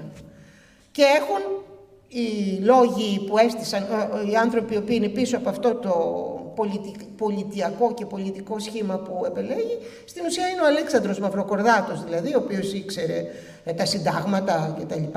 Ήταν ο Αναστάσιος Πολυζωίδης, ο Νέγρης κτλ. Αλλά ήταν και ένας φιλέλληνας από την Ιταλία, ο Βιντσέντσο Γκαλίνα, ο οποίος ήταν μια ενδιαφέρουσα μορφή τελείως του 19ου αιώνα. Ο 19ος αιώνας είναι αιώνας του ρομαντισμού. Οι άνθρωποι ήταν έτοιμοι να κάνουν μεγάλα πράγματα. Αυτός ο Γκαλίνα είχε στην τσέπη του όλα τα συντάγματα, και το αμερικάνικο και όλα τα γαλλικά συντάγματα της Γαλλικής Επανάστασης, είχε τα σκονάκια, και όπου γινότανε επανάσταση αυτός πήγαινε. Μόλις άκουσε ότι οι Έλληνες έκαναν επανάσταση, ήρθε ο Γκαλίνα εδώ και μαζί με τον Μαυροκορδάτο και τους άλλους λογίους και ετερόχθονες έστησαν το αποτέλεσμα αυτό το πολιτικό, το οποίο είναι εντυπωσιακό ότι ξεκινάει η Εθνοσυνέλευση της Επιδαύρου, κατέληξε μετά από συζητήσεις σε δύο κείμενα. Το ένα είναι η διακήρυξη της ανεξαρτησίας. Αυτό το κάμανε οι Αμερικανοί στη δικιά τους επανάσταση που έγινε το 1775. Η Αμερικανική Επανάσταση είχε υιοθετήσει και συγγράψει μια καταπληκτική διακήρυξη της Αμερικανικής Ανεξαρτησίας, και οι Έλληνες μιμήθηκαν την Αμερικανική Επανάσταση σε αυτό. Και το δεύτερο, υιοθέτησαν σύνταγμα. Στην Εθνοσυνέλευση της Επιδαύρου ψηφίστηκε σύνταγμα. Προσωρινόν σύνταγμα της Επιδαύρου, αλλά σύνταγμα, το οποίο είναι στην ουσία συστοιχημένο με τα συντάγματα της Γαλλικής Επανάστασης. Δηλαδή, οι λόγοι θεωρούσαν, κινούνταν άνετα μεταξύ Αμερικανικής και Γαλλικής Επανάστασης και έστειναν το πολιτικό και το πολιτιακό οικοδόμημα. Αυτό είναι εντυπωσιακό, διότι εδώ έχουμε μια πρώτη επανάσταση η οποία έχει και σύνταγμα και διακήρυξη της ανεξαρτησίας, και στείνονται και η πρώτη κυβέρνηση, μινιστέρια και μινίστροι, δηλαδή υπουργεία και υπουργοί, και αυτοί είναι που τώρα υποτίθεται ότι θα διοικούν τη χώρα, η οποία έτσι κι αλλιώς πολιτικά δεν θα πάει καλά, διότι όταν οι Έλληνες εκλέγουν κυβέρνηση στην Εθνοσυνέλευση της Επιδαύρου, υπάρχουν ταυτοχρόνως και άλλες τρεις κυβερνήσεις, οι οποίες λειτουργούν, μία στην Πελοπόννησο, η Πελοποννησιακή Γερουσία, μία στη Δυτική Χέρσο Ελλάδα και άλλη μία στην Ανατολική Χέρσο Ελλάδα. Και αυτές οι τρεις κυβερνήσεις συνεχίζουν να υπάρχουν, ενώ υπάρχει η κεντρική κυβέρνηση. Μπορείτε να καταλάβετε πόσο ρόλο έπαιξε αυτό και στον εμφύλιο που θα ακολουθήσει μετά, διότι πώς μπορεί να λειτουργήσουν ταυτοχρόνως τέσσερις δηλαδή κυβερνήσεις, ούτε μία, ούτε δυο. Διότι η Εθνοσυνέλευση της Επιδαύρου δεν πήρε απόφαση κατάργησης των περιφερειακών κυβερνήσεων που είχαν στηθεί την πρώτη χρονιά, και επομένως έχουμε ένα μπλέξιμο σε αυτό. Αλλά πάντως δεν πάβει να είναι τεράστια τομή το γεγονός ότι οι Έλληνες υιοθέτησαν ό,τι πιο πρωτοποριακό υπήρχε στον κόσμο όσον αφορά τα πολιτιακά και τα πολιτικά. Και μάλιστα πρέπει να σας πω ότι ψηφίστηκε νέο σύνταγμα. Το σύνταγμα της Επιδαύρου ήταν προσωρινών. Αυτό το τίτλο είχε, προσωρινών. Το κανονικό σύνταγμα ψηφίστηκε στην επόμενη Εθνοσυνέλευση του Άστρους, που σας θυμίζω ότι μετά αυτή την Εθνοσυνέλευση άρχισε ο εμφύλιος. Και η τρίτη Εθνοσυνέλευση έγινε το 1826-27 στην Τριζίνα, και αυτή ψήφισε σύνταγμα, η Εθνοσυνέλευση της Τριζίνας. Το σύνταγμα της Εθνοσυνέλευσης της Τριζίνας είναι από τα πιο ριζοσπαστικά στη γη. Οι προβλέψεις του είναι καταπληκτικές. Οι Έλληνες από πλευρά συνταγμάτων στο 19ο αιώνα συνέταξαν, έκαναν θαύματα. Εντάξει, το ζήτημα είναι πόσο τηρούνται, έτσι, αλλά από πλευράς κειμένων είναι καταπληκτικά συντάγματα. Και πρέπει να σας πω ότι το σύνταγμα του 1862, όταν έφυγε ο Όθωνας, όταν εκδιώχθηκε ο Όθωνας το 1862 και ήρθε ο Γεώργιος ο πρώτος, ψηφίστηκε νέο σύνταγμα, το 1864 τελικά, το οποίο ήταν από πολλές πλευρές το πιο πρωτοποριακό στη γη. Και αυτό το σύνταγμα του 62-64 στην ουσία είναι η βάση των συνταγμάτων μας μέχρι σήμερα. Ήταν ένα θαύμα νομικής διατύπωσης. Ποιοι είναι πίσω από αυτά τα κείμενα? άτομα τα οποία έχουν σπουδάσει σε νομικές σχολές, τις πιο προχωρημένες νομικές σχολές της Δύσεως, και συγγράφουν κείμενα καταπληκτικά, που ακριβώς δεν συντεριάζουν με το βηματισμό ολόκληρης της κοινωνίας, αλλά δεν παύουν να έχουν την δυναμική τους. Μία τομή λοιπόν της Επανάστασης είναι αυτή, η πολιτική και η πολιτιακή. Άλλη τομή της Επανάστασης είναι η αποκοπή της Εκκλησίας των επαναστατημένων Ελλήνων από το Πατριαρχείο Κωνσταντινούπολεως. Αυτό κι αν είναι τομή. Αυτό κι αν είναι τομή. Η αποκοπή αυτή συμβαίνει αυτονοήτως με την έκρηξη της Επανάστασης. Αυτονοήτως. Αποκόπτεται κάθε επαφή των επαναστατημένου χώρου με το Πατριαρχείο Κωνσταντινούπολεως. Και η κληρική και τα μοναστήρια του επαναστατημένου χώρου για ένα διάστημα, δεν ξέρουμε ακριβώς ποια τα διοικούσε, δηλαδή εκ των ενόντων χειρίζονταν τα πράγματα, κυρίως κάποιοι επιφανείς ιερωμένοι είχαν την επιστασία, μέχρι να γίνει η πρώτη εθνοσυνέλευση, που έγινε η πρώτη εθνοσυνέλευση της Επιδαύρου, και στην εθνοσυνέλευση της Επιδαύρου στήθηκαν, όπως σας είπα, μινιστέρια, δηλαδή υπουργεία, και ένα εκ των μινιστερίων ήταν το Υπουργείο της Θρησκείας ή Λατρείας. Εδώ έχουμε μια τομή μεγέθους Ολύμπου, διότι ο κλήρος και η Εκκλησία στην περιοχή επί χιλιάδες χρόνια ήταν συνδεδεμένη με το Πατριαρχείο Κωνσταντινούπολεως. Σωστά. Εδώ έχουμε μια ιστορική πραγματικότητα, και αυτή η ιστορική πραγματικότητα αυτονοήτως πάβει με την έκρηξη της Επανάστασης. Και όταν έρχεται η ώρα της διευθέτησης του πράγματος, δηλαδή στην πρώτη εθνοσυνέλευση, την εθνοσυνέλευση της Επιδαύρου, δημιουργείται μινιστέριον της θρησκείας, που θα πει ότι το κράτος αναλαμβάνει τη διοίκηση της Εκκλησίας. Εδώ έχουμε τομή, είπαμε, μεγέθους, τι να πω, κορυφαία τομή. Στην Ορθόδοξη Εκκλησία το να αποκόπτεται μία εκκλησία από ένα πατριαρχείο είναι αναμενόμενο. Όπως ξέρουμε, στην Καθολική Εκκλησία δεν υπάρχει τέτοιο πράγμα. Ένας είναι ο Πατριάρχης και ο Πάπας και όλα τα ελέγχει. Η Ορθοδοξία είχε πορευτεί επί χιλιάδες χρόνια με πολλά πατριαρχία. Στην Ορθοδοξία υπάρχουν πολλά πατριαρχία. Τα ιστορικά της πατριαρχία είναι Αλεξανδρίας, Ιεροσολύμων, Αντιοχίας, Κωνσταντινούπολεως. 4 είναι τα ιστορικά. Σήμερα είναι 15, όπως γνωρίζετε, 15 πατριαρχία και ανεξάρτητες εκκλησίες. Ή μπορεί και 16, δεν έχω χάσει λίγο το λογαριασμό. Δεν είναι παράξενο στην Ορθοδοξία μια εκκλησία η οποία επιθυμεί να αποκοπεί από κάποια άλλη. Όμως για να γίνει αυτό υπάρχουν κανόνες, οι οποίοι είναι ιεροί κανόνες και πρέπει να ακολουθηθούν. Οι Έλληνες δεν ακολούθησαν κανένα κανόνα. Απλώς θεώρησαν αυτονόητο ότι δεν ανήκουν πλέον στο Πατριαρχείο Κωνσταντινούπολεως και έπαψαν να έχουν οποιαδήποτε επαφή με το Πατριαρχείο Κωνσταντινούπολεως.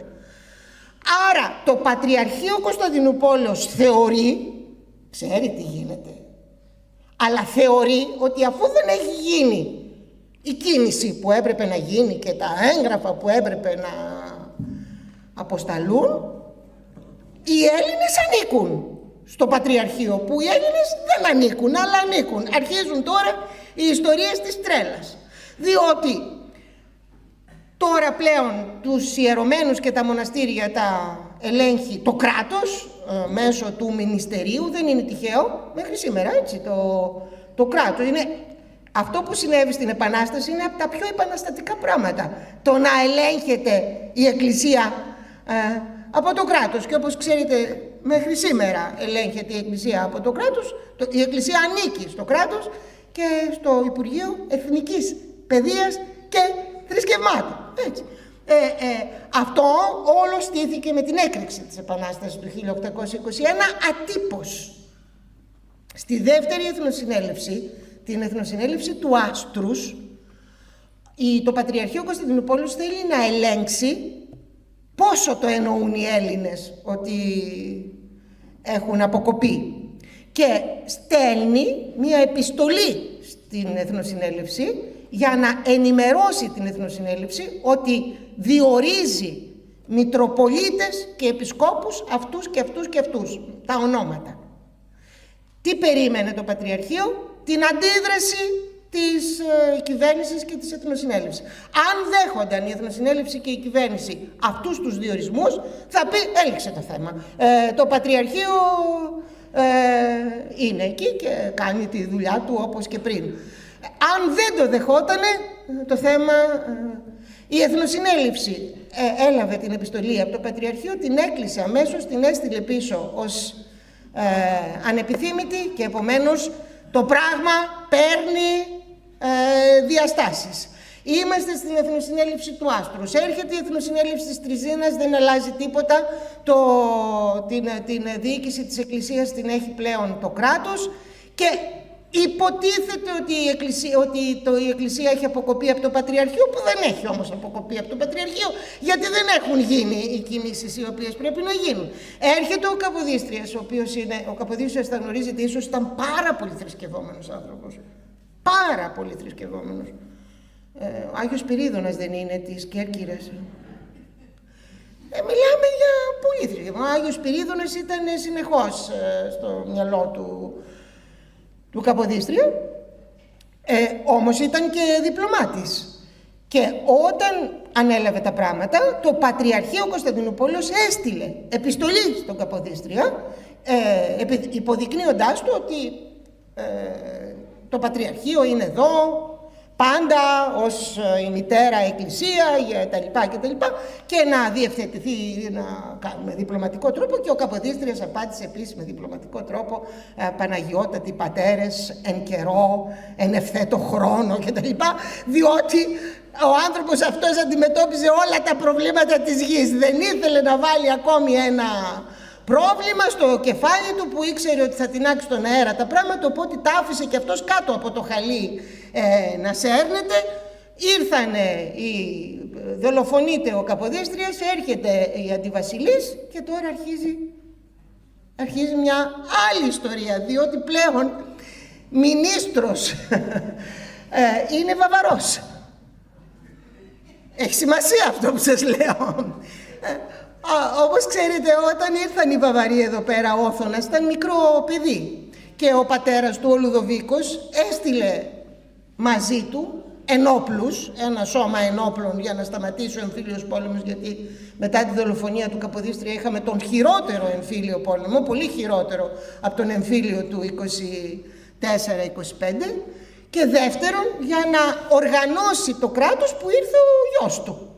Επομένως διάλεξε πρώτης ποιότητας στελέχη από την Γερμανία, και ανάμεσα σε αυτούς ήταν και ο Γκέοργ Λούντβιχ Μάουρερ.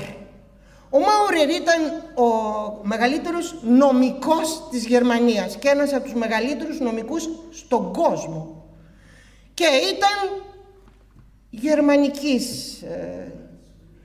σχολής, 5 η ώρα όρθιος κάθε πρωί, 5 και 4 τέλειωσε την πρώτη δουλειά, 5:30 τη δεύτερη, 6 η ώρα την πρώτη του επαφή, 7 η ώρα, 8 η ώρα, 9, 10, 11, 12 τη νύχτα, είχε τελειώσει 100 θέματα με το ένα δίπλα στα άλλο. Είχε να λύσει τα προβλήματα που αφορούσαν τα νομικά ζητήματα, τα ζητήματα θρησκείας και τα ζητήματα παιδείας. Είχαν πέσει πάνω του. Μάλιστα, αυτός τώρα, το λέω αυτό, αυτοί λέει έχουν ένα χούι.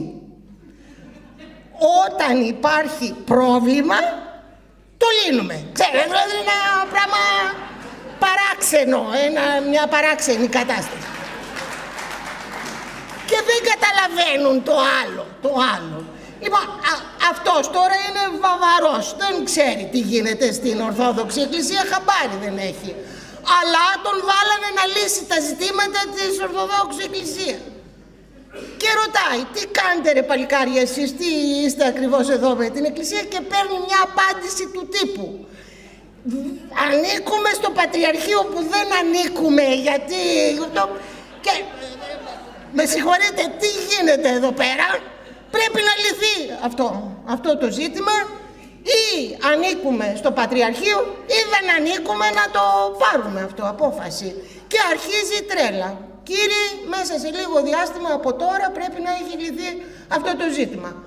Είμαστε στο Πατριαρχείο ή δεν είμαστε. Και τότε παίρνει φωτιά το κορδελιό, διότι φαίνεται ότι πλέον πρέπει να λυθεί το ζήτημα. Τέλειωσε. Αμάν, αρχίζει η ελληνική κοινωνία τη συζήτηση. Εκείνοι οι οποίοι θέλουν να παραμείνει η ελληνική εκκλησία στο Πατριαρχείο επιχειρηματολογούν με όλη τους τη ζέση ότι το Πατριαρχείο είναι η ψυχή μας, είμαστε 2.000 χρόνια μαζί, δεν μπορεί να λείψει αυτή η σύνδεση κτλ. Η άλλη ομάδα λέει δεν μπορούμε να είμαστε στο Πατριαρχείο Κωνσταντινούπολης. Θα ξέρετε ότι όλες οι χώρες των Βαλκανίων έχουν δικό τους πατριάρχη και ξεχωριστή εκκλησία, σωστά. Οι Βούλγαροι έχουν δικό τους πατριάρχη, οι Ρουμάνοι δικό τους πατριάρχη, οι Σέρβοι δικό τους πατριάρχη. Γιατί αυτό? Διότι όταν έγιναν εθνικά κράτη στα Βαλκάνια, δημιούργησαν δικιά τους εκκλησία, το κάθε εθνικό κράτος. Γιατί? Διότι το Πατριαρχείο Κωνσταντινούπολεως έχει επόπτη πολιτικό τον εκάστοτε ηγέτη της περιοχής. Επί Βυζαντίου ήταν ο Βυζαντινός Αυτοκράτορας, επί Οθωμανών ο Σουλτάνος. Είναι ο προϊστάμενος, ο πολιτικός προϊστάμενος. Εσύ έχεις κάνει επανάσταση, έχεις δημιουργήσει εθνικό κράτος. Αν η εκκλησία σου ανήκει στο Πατριαρχείο, που το Πατριαρχείο ελέγχεται από τον Σουλτάνο, άρα και η δικιά σου εκκλησία ελέγχεται από τον Σουλτάνο. Κάτω από αυτή τη λογική, όλα τα κράτη της Βαλκανικής, όταν έγιναν εθνικά κράτη, αποκόπηκαν από το Πατριαρχείο Κωνσταντινούπολης και δημιούργησαν δικιά τους εθνική εκκλησία. Σε αυτή τη λογική είχαν κινηθεί και οι Έλληνες μέχρι τότε, μόνο που δεν είχαν κάνει επίσημες κινήσεις. Υπήρχε και μία ομάδα Ελλήνων που έλεγε, παιδιά, μην τρελαινόμαστε. Έτσι κι αλλιώς θα πάρουμε την Κωνσταντινούπολη σε λίγο. Θα είναι ο πρωθυπουργός των Ελλήνων στην Κωνσταντινούπολη, άρα δεν θα υπάρχει ζήτημα. Οπότε αφήστε το ζήτημα ακόμα και λίγο ακόμα θα λυθεί από μόνο του. Τέλος πάντων, δεν ελύθη αυτό έτσι το ζήτημα και αποφασίστηκε η αποκοπή της Εκκλησίας της Ελλάδος, η επίσημη αποκοπή της Εκκλησίας της Ελλάδος. Αυτά γίνονται το 1833 που σας περιγράφω. Αποφασίζεται η αποκοπή και στέλνεται, ρωτάει ο Έρμος, ο Μάουρερ, τι πρέπει να κάνω, γιατί είναι μια σειρά διαδικασιών που έπρεπε να γίνει. Τις κάνει, αλλά φαίνεται ότι δεν τον είχαν καλά ενημερώσει, διότι κάτι δεν ήταν ακριβώς όπως έπρεπε να γίνει.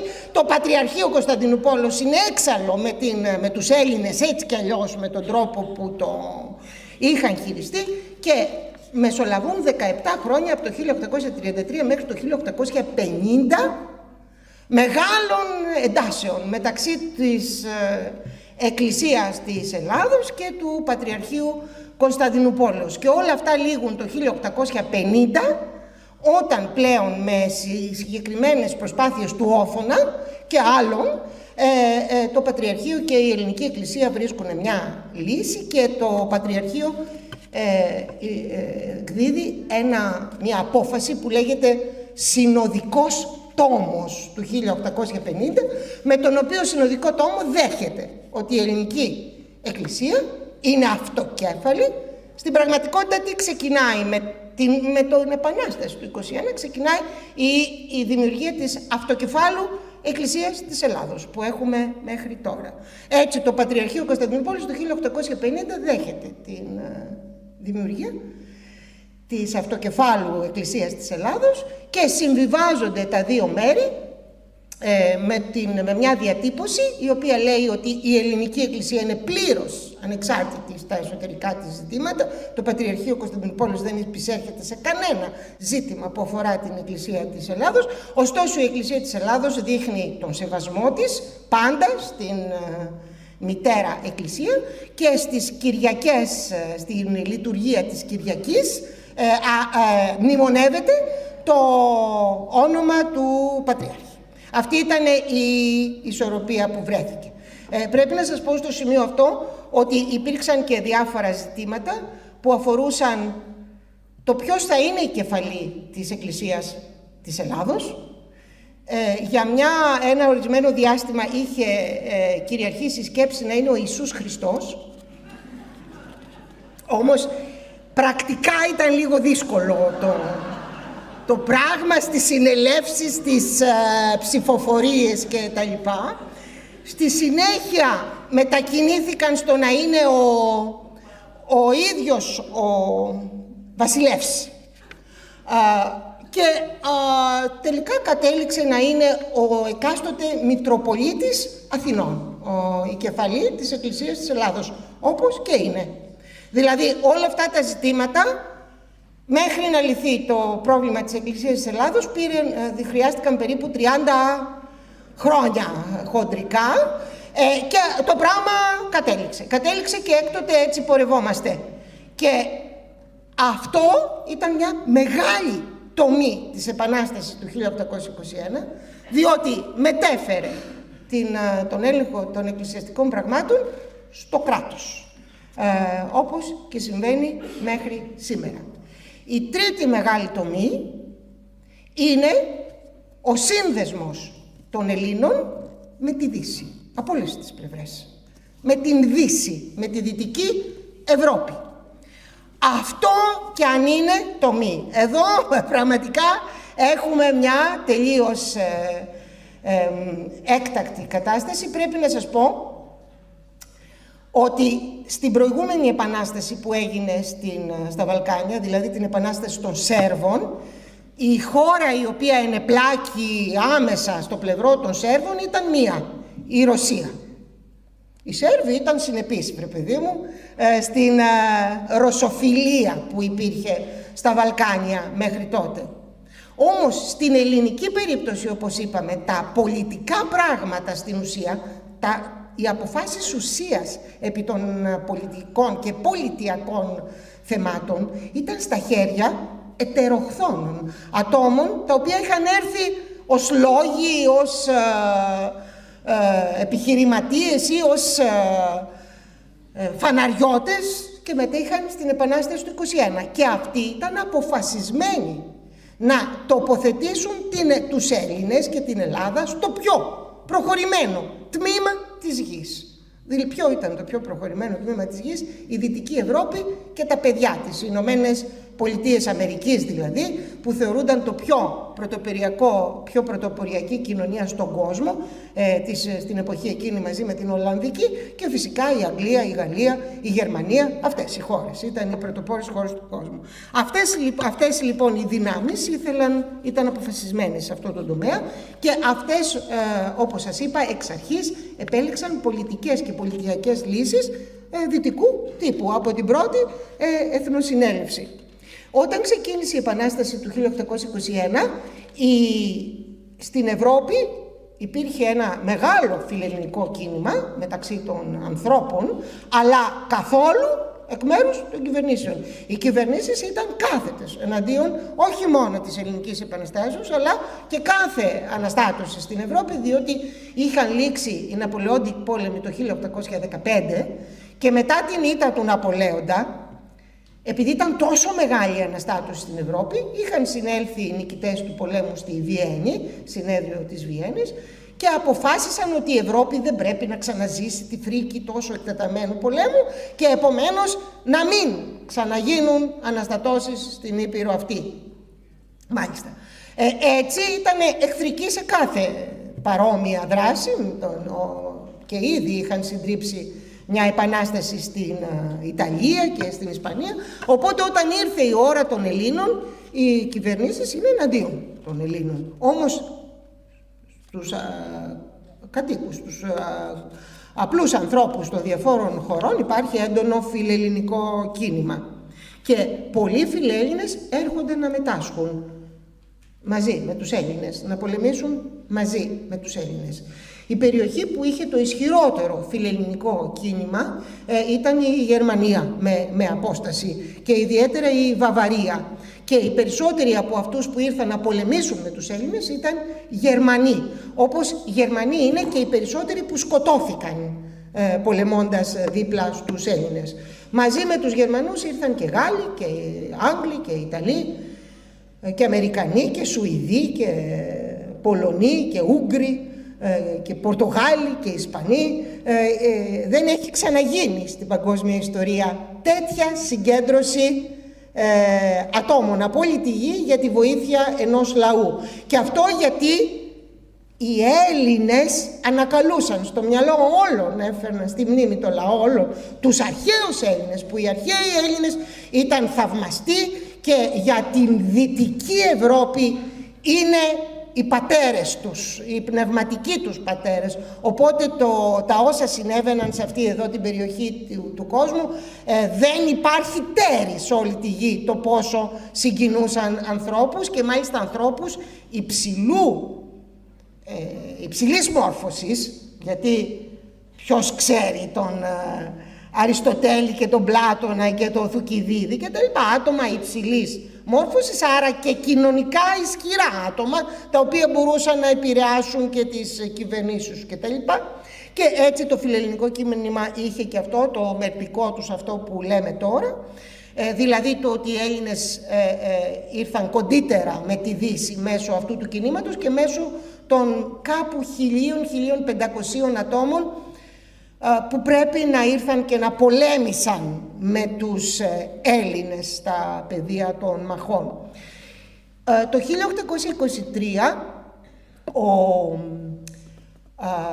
ο Υπουργός Εξωτερικών της Αγγλίας έγινε ο George Canning, στον οποίο έχουμε αφιερώσει πλατεία, λίγο παρακάτω, και τούτο διότι ο George Canning άλλαξε την στάση της Αγγλίας απέναντι στους Έλληνες. Αυτός ήταν υπουργός εξωτερικών της Αγγλίας και με πάθος υπεράσπιζε στο Αγγλικό Κοινοβούλιο την άποψη ότι η Αγγλία πρέπει να αλλάξει στάση απέναντι στους Έλληνες, να μην είναι εχθρική και να τους επιτρέψει να αρχίσουν να έχουν ένα χαρακτήρα, ας πούμε, κράτους, διότι εξήγησε ότι συμφέρει στην Αγγλία ένα ελληνικό κράτος, εκεί στο νότο της Βαλκανικής, μια και οι Έλληνες είναι ναυτικοί, οι Άγγλοι είναι ναυτικός λαός, οι Έλληνες είναι ναυτικός λαός και επομένως μαζί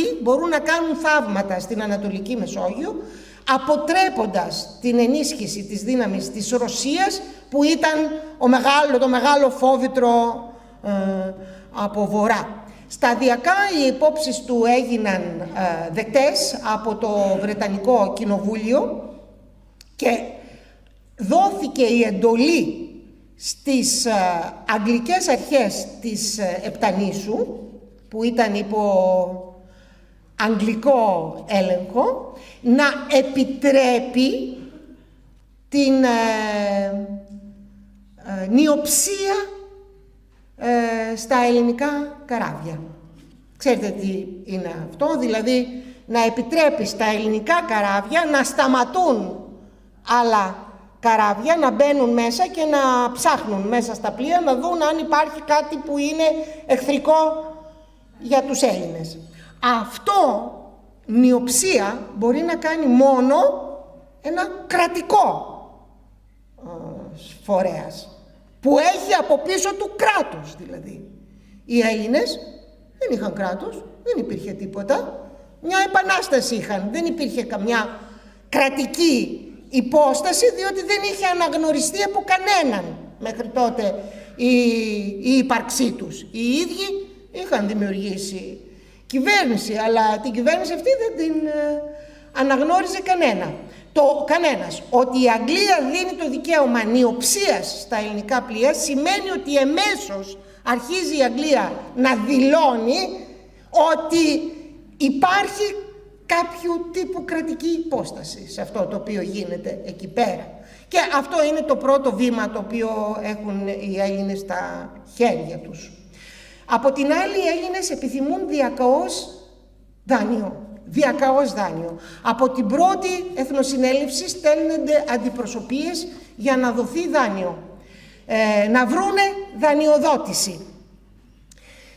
Δανειοδότηση, όπως ξέρετε, δίνουν επιχειρηματίες. Σωστά.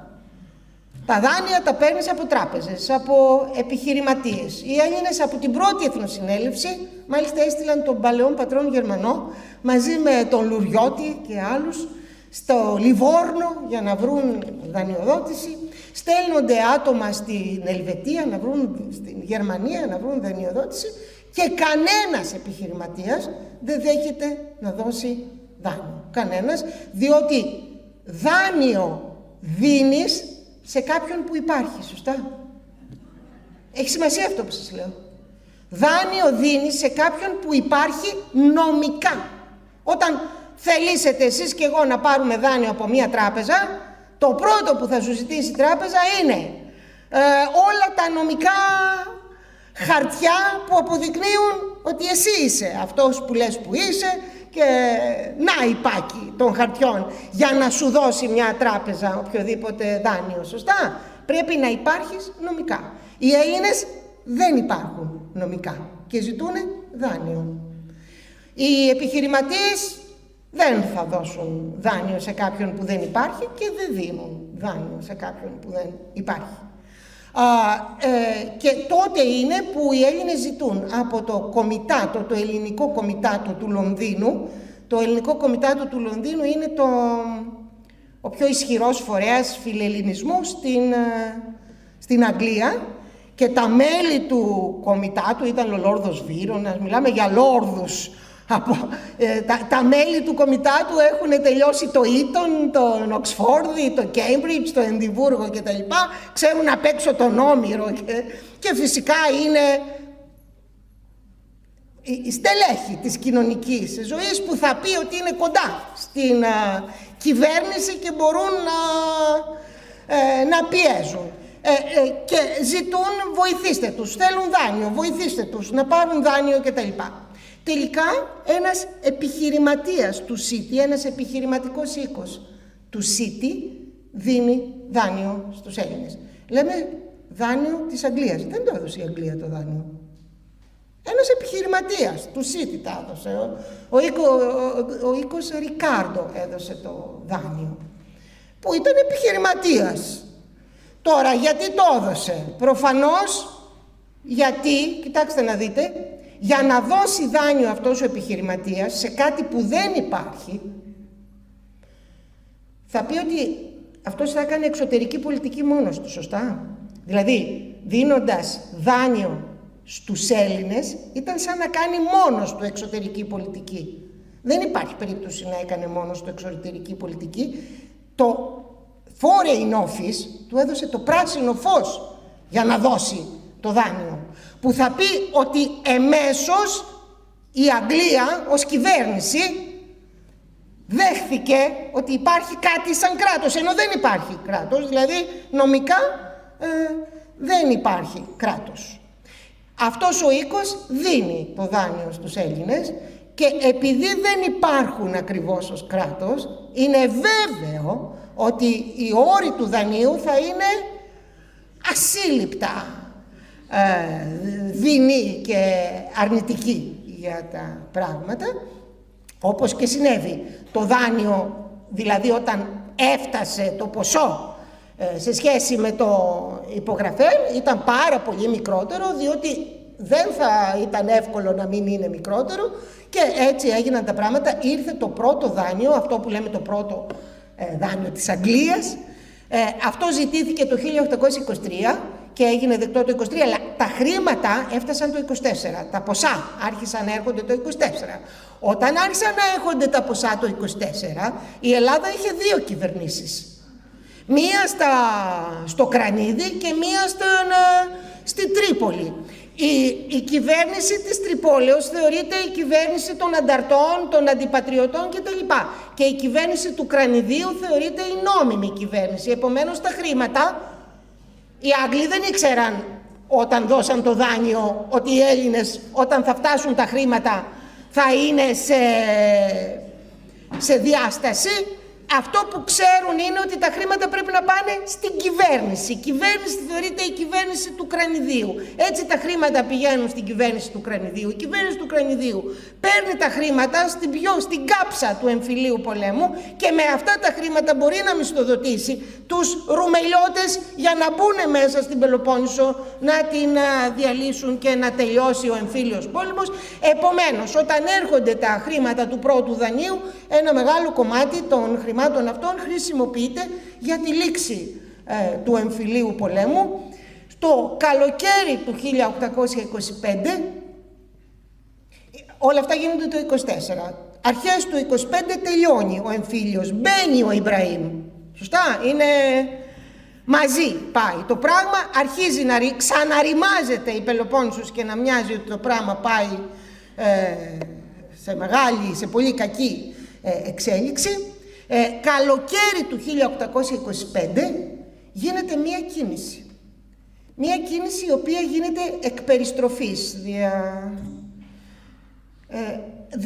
Γράφεται ένα κείμενο προς την Αγγλία, επίσημο κείμενο, στο οποίο υπάρχει η διατύπωση ότι οι Έλληνες αποθέτουν την ύπαρξή τους, την ελευθερία τους, την αξιοπρέπειά τους στα χέρια της Αγγλικής Αυτοκρατορίας, της Αγγλίας. Αυτή η αίτηση λέγεται αίτηση προστασίας και υπογράφηκε εκ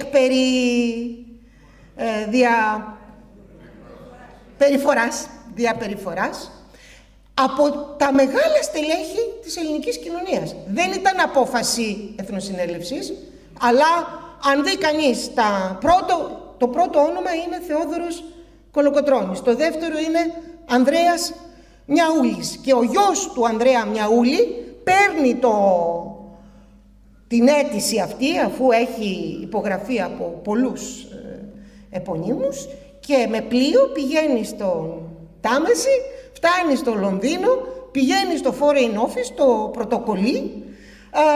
Βέβαια η Αγγλία προφανώς χαίρεται για το έγγραφο, αλλά δηλώνει ότι δεν μπορεί να δεχθεί ένα τέτοιο έγγραφο, διότι θα την έβαζε σε διένεξη με τις άλλες μεγάλες δυνάμεις.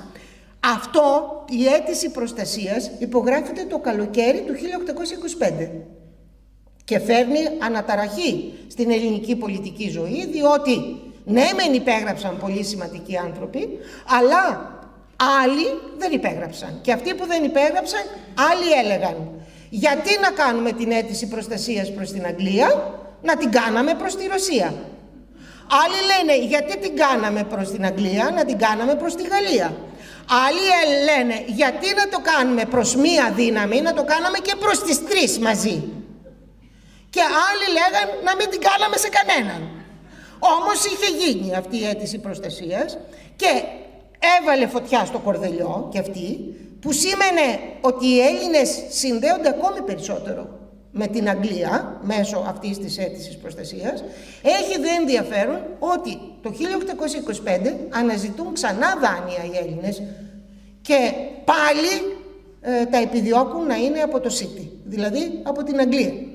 Και παίρνουμε δεύτερο δάνειο το 1825 από την Αγγλία. Στο δε επόμενη χρονιά που γίνεται η Εθνοσυνέλευση της Τριζίνας, οι Έλληνες αποφασίζουν να τοποθετήσουν επικεφαλής των ενόπλων τους δυνάμεων δύο Άγγλους, τον Church και τον Cochrane, δηλαδή ο σύνδεσμος των Ελλήνων με την Αγγλία βαθαίνει και βαθαίνει και βαθαίνει, και τελικά έρχεται και το δεύτερο δάνειο του 1825. Το δάνειο του 25 έρχεται, γιατί για να έρθουν τα χρήματα τότε δεν ήταν σαν τώρα που πατάς ένα κουμπί και έρχονται τα χρήματα αύριο, έπρεπε να έρθουν απτά, με πλοία, σε κουτιά και το ένα και το άλλο, έπαιρναν μήνες. Και στην ίδια στην Εθνοσυνέλευση επίσης αυτή, επειδή ο Ιμπραήμ μοιάζει να σαρώνει και να ξαναστέλνεται έγγραφο στην Αγγλία για την εναπόθεση της ζωής και της υπάρξεως της Ελλάδας στην Αγγλία. Επομένως, οι Έλληνες μεταξύ του 1823 και 1825 έχουν πλέον κάνει βήματα που τους συνδέουν με μία από τις τρεις δυνάμεις που έχουν αναμειχθεί στο ελληνικό ζήτημα. Θα περίμενε κανείς ότι θα συνδέονταν με τη Ρωσία. Όχι, όμως συνδέονται με την Αγγλία, μια χώρα με την οποία δεν έχουν συναισθηματική σχέση και δέσιμο. Οι Έλληνες με τη Ρωσία είχαν συναισθηματική σχέση. Άντε και με τη Γαλλία λόγω της Γαλλικής Επανάστασης, η οποία είχε συγκινήσει λαούς.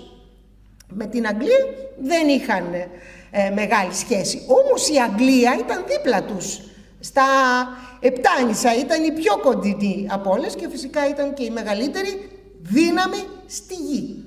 Επομένως, προφανώς, αφού επρόκειτο να ζητήσουν βοήθεια από κάποιον, ας είναι ο ισχυρότερος, ρε παιδί μου, να είμαστε ρεαλιστές.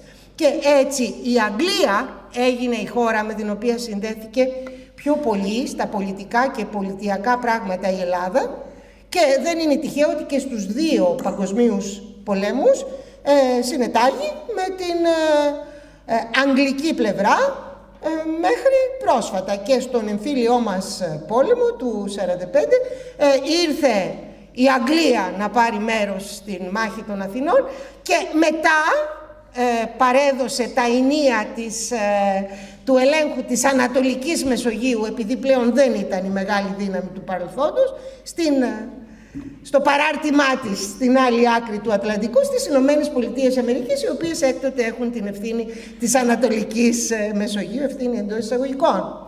Επομένως, ο σύνδεσμός μας με την Δύση συνέβη συστηματικά και συνειδητά μέσα στην Επανάσταση του 1821, και βέβαια αυτός ο σύνδεσμος ενισχύθηκε και από την ναυμαχία του Ναβαρίνου, δηλαδή το γεγονός ότι δόθηκε μια λύση στα επαναστατικά πράγματα εκεί που έμοιαζε ότι η Επανάσταση σβήνει και τελειώνει, και επίσης ενισχύθηκε από το γεγονός ότι ενώ το 1829 έμοιαζε ότι πρόκειται να επικρατήσει μια πρόταση της Ρωσίας. Η Ρωσία το 1829 είχε μόλις βγει νικήτρια από έναν ακόμα πόλεμο ενάντια στην Οθωμανική Αυτοκρατορία, και όντας νικηφόρα απέναντι στην Οθωμανική Αυτοκρατορία, απέτησε από τον Σουλτάνο να δεχθεί τη δημιουργία ενός αυτόνομου κράτους. Το αυτόνομο κράτος θα πει ότι ανήκεις σε κάποιον άλλον, απλώς έχεις στα εσωτερικά σου πολλές ελευθερίες και πληρώνεις φόρο σε αυτόν που ανήκεις, ο οποίος έχει την ανώτατη, ας πούμε, επιτήρηση των πραγμάτων.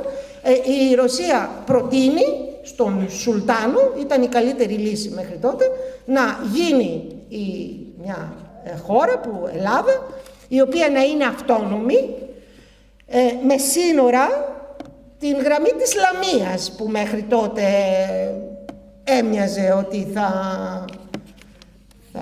γίνει δεκτή. Ο Σουλτάνος, επειδή είναι με την πλάτη στον τοίχο, έχει ιτηθεί πολύ άσχημα από τους Ρώσους, δέχεται αυτή τη λύση, και τότε είναι που η Αγγλία βγαίνει και λέει όχι ανεξάρτητη, διότι η Αγγλία δεν ήθελε με κανένα τρόπο να περάσει μήνυμα στη Βαλκανική και σε όλο τον κόσμο ότι δεν δίνει εκείνη τις λύσεις στα πράγματα.